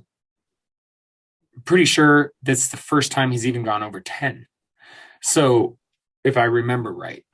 And as much as I love Thielen, I've been rooting this guy since he was a practice squad dude. I love this dude. But again, 31, if you look at it, JJ, Mr. Justin Jefferson is the man there. Now, Justin Jefferson probably won't have as crazy years he did last year either. But he's the man there now. Mm-hmm. Irv Smith's going to be more incorporated. As you said, they're going to put him in the fucking slot. Yeah. And all of this says, you still got Thielen there. He's still going to be useful. He can do the slot. He can run deep. He's still going to be useful. But I feel like he's going to be more of a best ball play than someone you can rely on consistently. And that sucks because Thielen has been that man. He's been that since he hit relevancy in fantasy. He's been reliable, except for the 1 year where he had injuries with the hamstring issue. But for the most part, he's been pretty fucking reliable and consistent in production. And I see the drop off coming, and it sucks because he's my boy, Purple. Oh, and then I'm sorry, one last thing. All Pittsburgh wide receivers. Okay. All of them.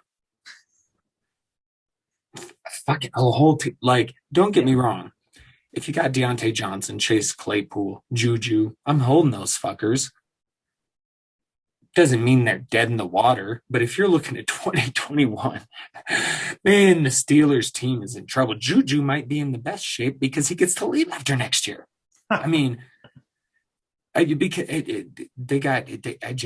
talked ad nauseum about their draft and what they've done, and they've got nobody behind Ben and a shitty offensive line. And this year, it's going to go bad. I could see this going really bad, like the Steelers being bottom of the division bad, man. And if it goes that way, you're not going to be able to rely on any of these fucking receivers. Maybe rookie Najee Harris, because they'll run him into the fucking ground at 23 years old.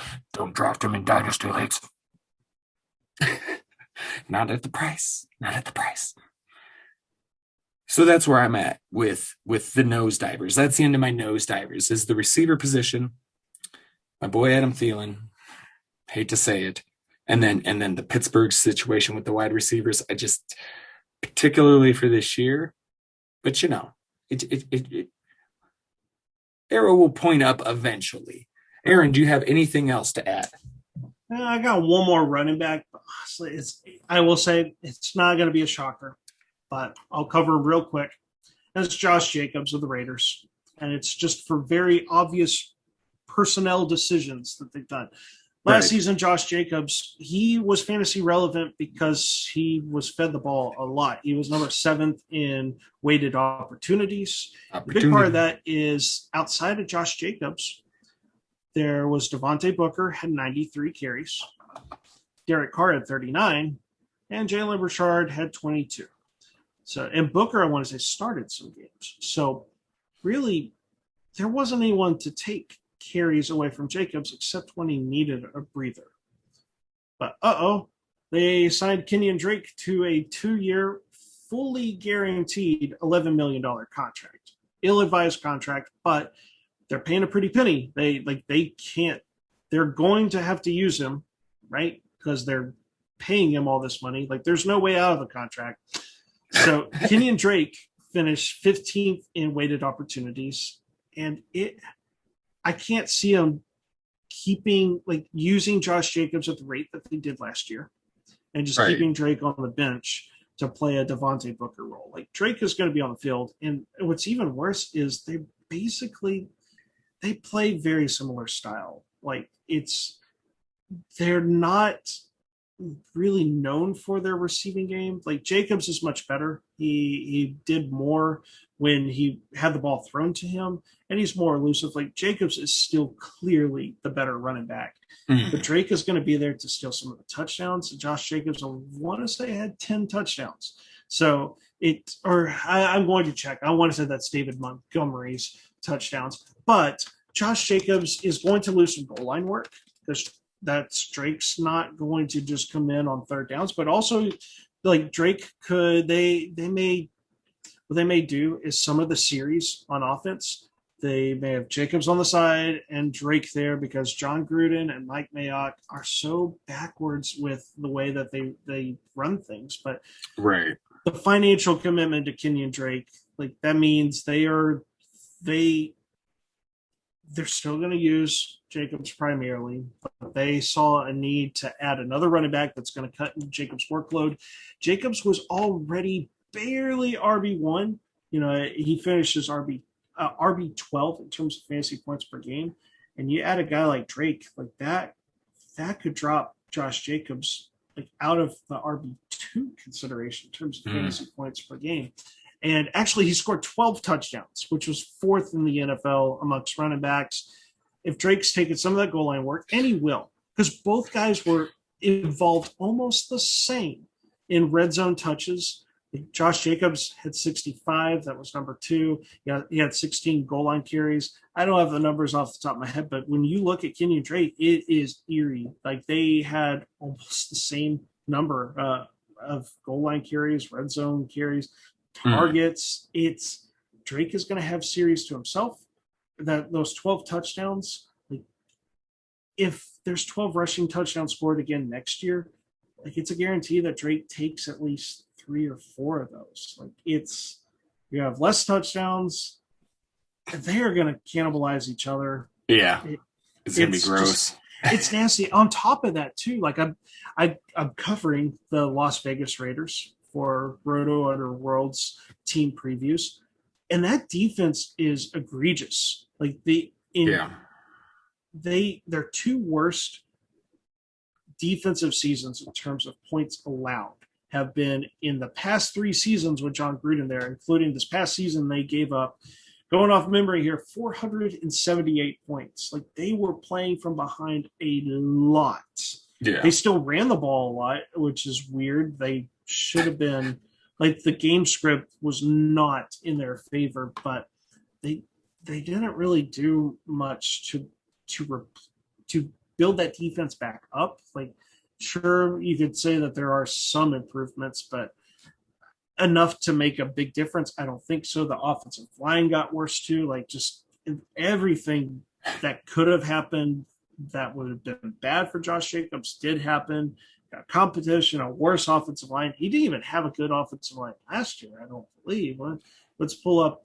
Is this? Are we going into year 4 of this with Gruden? Yes, it is year 4 with Gruden, and Raiders fans. He signed a 10-year contract. I know, that's $10 million a year. That's what I was thinking. Is he's approaching the point where you're going, like, halfway through the contract? What have you fucking done? Like. And here's the worst part, like, Josh Jacobs, the run blocking efficiency, 56.1, number 72. His offensive line didn't do anything, in which now maybe that's why they decided to tear down that offensive line and build it back up. because it clearly wasn't helping Josh Jacobs. Right. And to his credit, he was actually pretty good at creating yards. He was elusive, surprisingly. But the only part of the Raiders offense that I want is Darren Waller. Anyone else, Yeah. I don't want a single receiver, and I don't want a part of this nasty backfield. I still got hope for Brian Edwards. I still got hope. I still got hope. There's a role for him. This year. I'm giving him this year. The tough thing is Nelson Aguilar is the only receiver the past 2 seasons there that has exceeded 700 yards receiving. And a big part of that is because he was involved on the deep passes. They just don't, like, the past 2 seasons, and I don't see how it changes, but Darren Waller is going to get like his 25% or higher target share. Right. And I don't know if a receiver comes close to getting a 20% target share. It's nasty. It's nasty. That's crazy. But that's what I got. Stay away from all these running backs. Yeah. I agree. And you know what? It sucks because I never rostered Jacobs. I was never that big on him, but I actually kind of liked what he did last year. And he's someone I would have been much more in on than your previous mention, David Montgomery, but for the Kenyon Drake signing. So this has fucked it all up. Anyway, so yes. So, and I did have something, because a lot of stuff pertaining to this episode was based on discussions I had seen on Twitter. And I continue that we hit on Cole Beasley with that. I'm not going to bring that up again, rehash that, but there was a little something about the idea of this year there being more orphans to cover across dynasty leagues. Yeah. And it makes sense. I feel like there's been more across my dynasty leagues than normal. And so is that, fucking the world's getting back to normal. People are getting back out. Fuck fantasy football. There was a shit ton of casual fans that did a bunch of extra leagues in 2020 because they were all fucking quarantined at home. And now that shit's getting back to normal, they're like, I don't need fucking 2/3 of these. Like, maybe it's a combination of all of it, but it's crazy. It does feel like a lot more replacements are needed this year than at least what fucking I can remember. So I don't know if that was something you noticed, or, I mean, you've joined a few of my leagues this year. So like, it's crazy. Well, it's that, and people, even before the pandemic, people join a dynasty league because it is exciting, because it's new. Like, everyone wants to do a startup draft, and then keeping up with dynasty teams, it can be exhausting. It absolutely can be. Right. And if you're not a diehard, in our main dynasty league, at the start of each offseason, I check in with each owner and I go, hey, look, like, if you want to leave the league, like, that's fine. Like, I want to make sure, like, they know there's no pressure on that. We had someone that played for 4 yethat and I think some of it was they just had a baby as well, and things change in life, and sometimes it's like that time commitment, because it's a bunch of time to be a commission in Dynasty League. But even for owners, like, the off season is a busy time, and for the owner that played for 4 years, he had even won the very first championship. It's like, hey, like, there's no shame whatsoever. Him and we had private conversation, and it's like, I get it. Like, thank you. Thank you for playing for 4 years. Like, I know, like, you got to start replacing people, but the people that join 1 year and they leave after that, it's like, are they even dynasty fans? Right. They, usually they go and they screw things up pretty bad. And then I feel like rebuilding's the fun part, because there's no pressure to win. It's like, oh, I didn't win, but, like, I wasn't expected to. And trading is so much more fun. And like, I like the rebuilds where there are people that I don't know if it's just a pride thing. Like, they're like, oh man, my team sucks, and I'm really not in it for the long haul.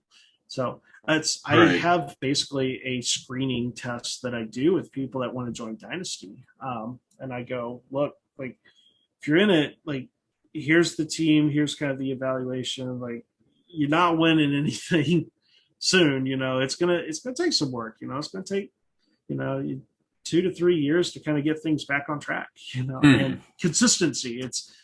You have to draft. You have to have a plan, a direction for the team. But yeah, the reason the numbers have gone up, back to the original question, is just people got bored because there's a pandemic and most of us weren't allowed to like leave our homes. So of course we were around computers and Twitter, and yeah, so Right.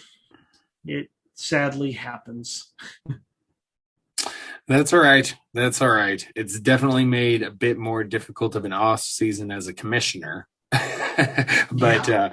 luckily, I've had you and my other buddy Josh, and so that there's been some guys I've been able to say, "Hey, I got some openings." I've been able to get some That's filled, good. so it's been good.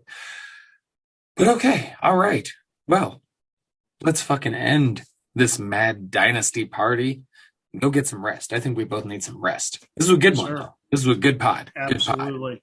But before we do, real quick, playoff mania. It's fucking fantastic. I just love this time of year, dude. Right before we started recording tonight, finished game one of the Colorado Avalanche versus the St. Louis Blues. Go Avs, go. Whooped up on them Blues ass. 4-1, kicking some ass. So starting off with a win, 1-0, digging that. And then I believe it's tomorrow when we get the first of the nights of the play-in tournament of the new NBA playoff format. And I'm excited for this shit as well. Your Spurs are in there. I believe they play Wednesday night. I Right? believe so, and it's been harder and harder for me to keep up. I want to say we're playing the Grizzlies. Yes, I've got to that is pull it up exactly here. who you play. So we got a division rival, and I tell you, from years of watching the Spurs, we've had some great playoff battles with the Grizzlies in the past decade. Of course, we had that one year we were a number one seed and got beat by the eighth seed Grizzlies. I do remember that. And that started in props to Memphis. Memphis is like they have stayed loyal to that Grizzlies team, and I've spent a couple of years of my life living in Memphis. Oh, no and shit. yeah, it's they're more of a Memphis Tigers basketball city, but the Grizzlies play in the same stadium there. And like I said, we've had some great playoff battles. I remember all the battles with Marc Gasol, Zach Randolph, Mike Conley. Those Zebo, were Zach Randolph. Zebo. I love him so much. And those were the best years of Memphis, and I'd be lying if I said I still hold a little bit of a grudge that one year that we had a fantastic squad and we just ran into like the one team that could stop us. So it's interesting. It's fitting that that both teams make it to the play-in tournament and we have to play each other. It's and the loser ends up being the very first team eliminated in the playoffs. So for pride, let's come on Spurs. Let's not be the very first team eliminated in the playoffs. Yeah, I'm kind of, to be honest, I'd be cool with either one, but I because I'd like to see San Antonio play again, but I also quite enjoy watching Ja Morant play. So good. And but I just hope that in the other side of it, the Lakers win, because then they can go and be the seventh seed. They probably deserve it because they're a good ass team. LeBron was hurt, the injuries, okay. Because I fear for whoever wins between you and the Grizzlies, should Golden State somehow, I mean, Golden State would be tough, don't get me wrong. Yeah. But if I'm y'all, I'm like, yeah, give me this, give me the Warriors. We don't Yeah. We don't want to see Bron and Anthony Davis right now. They're pissed off they even have to be in the play-in tournament. And that's why we play the season, right? Like, so many people want to go like wanted to crown the Lakers, but like crazy things happen. A high This ankle is true. sprain. This is true. High ankle sprain changes everything. So it's an interesting concept here. My major thing is I'm just like, let's just at least win this one, just so we're not eliminated first. I feel you. Honestly, as a Nuggets fan, I was, as soon as we lost Jamal Murray for the rest of the season, I was fucking bummed, and I thought that was the end of it. But lo and behold, they've stayed steady and played well, and they're the fucking 3 seed. So we got a tough matchup against Portland.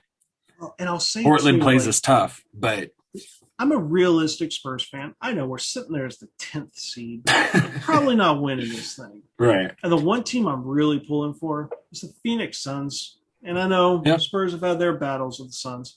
The Phoenix Suns were undefeated during the bubble last year. Like they're like UCF, right? Like they're the national champs of the bowl. The Lakers lost a playoff game. Mm-hmm. The Suns never lost in the bubble, so I'm all for it. Plus, the Suns they sucked for like a decade, if I remember correctly. So I would love to see them beat the Lakers. I would love it. So, and that shows you how little I've followed. I didn't realize they were the number 2 seed. Oh yeah, and they got close to Utah. And I know Utah early in the season they were just killing everyone. So and somehow, without Jamal Murray, the Nuggets have hung in there as the 3 seed, despite the Clippers and the fucking Luka Doncic and the Mavericks. And I love me some Luka. He's fun to fucking watch play too, man. Jesus. I hate it because obviously he's Dallas, but you're right. He's so dang good. Yeah. And, I remember when he got drafted, it's like, I don't know how teams missed on him. Like it didn't make any sense. I was like, why are you drafting? I get it. The center's 7 feet tall, but why are you drafting this guy when Doncic is going and just destroying grown-ass European men overseas? Right. He can clearly play.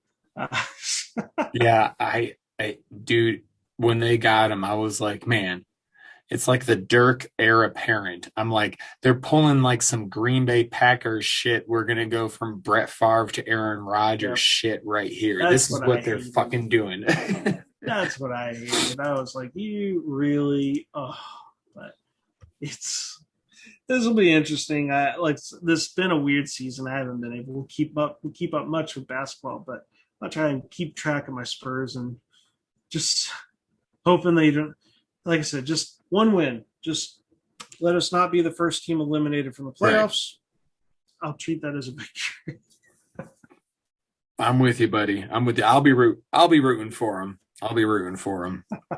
And hey, I mean, I wouldn't say I've kept up with basketball pretty much all year. I just haven't watched hardly any worth of shit. Like, just haven't had much opportunity to watch much, but I always keep up on this. And it's the same thing with hockey. Plus, here in Colorado, altitude, the channel we would normally get the Nuggets and Avalanche game on, they're in some feud with all the cable companies, so we can't even get that shit on our TV. Is bullshit. That's ridiculous. But story for I'll not get into complaining. Okay, all right. Yes. Good old football or basketball and hockey, football, all this stuff. Really, we talked about it all. So I guess that I'm not wrong for saying that.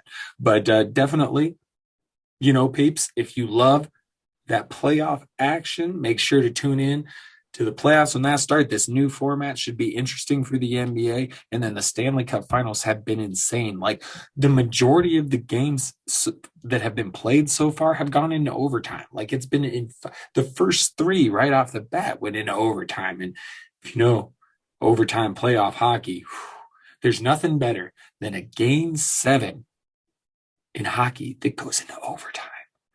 Just that elimination, 1 goal means the end of it all. And it's just, oh my God. Sorry. Huge puckhead here. Sorry. Anyway, let's get the fuck out of here, buddy. Next week, we do have a special guest. The previously mentioned Mr. Ray Mars joining the episode. This is going to be great. So excited. Can't So wait. excited. Yeah, man. It's going to be fun. And of course, talk the football, but then we'll also going to talk some wrestling because that's right up Ray Ray's alley as well. But for now, we're going to get the fuck out of here. Aaron, do you have anything else to add before we go, my friend? What I gotta say is, what a way to start the week. What a way to start the week is right. All right, friends. Get the hell out of here. Get some rest. I need some food too. I think I'm hungry. As always, much love, everyone. Stay safe, stay vigilant, stay mad. Until next time, have a good week. The mad chatter, the much Aaron. Ta-ta for now. Latest!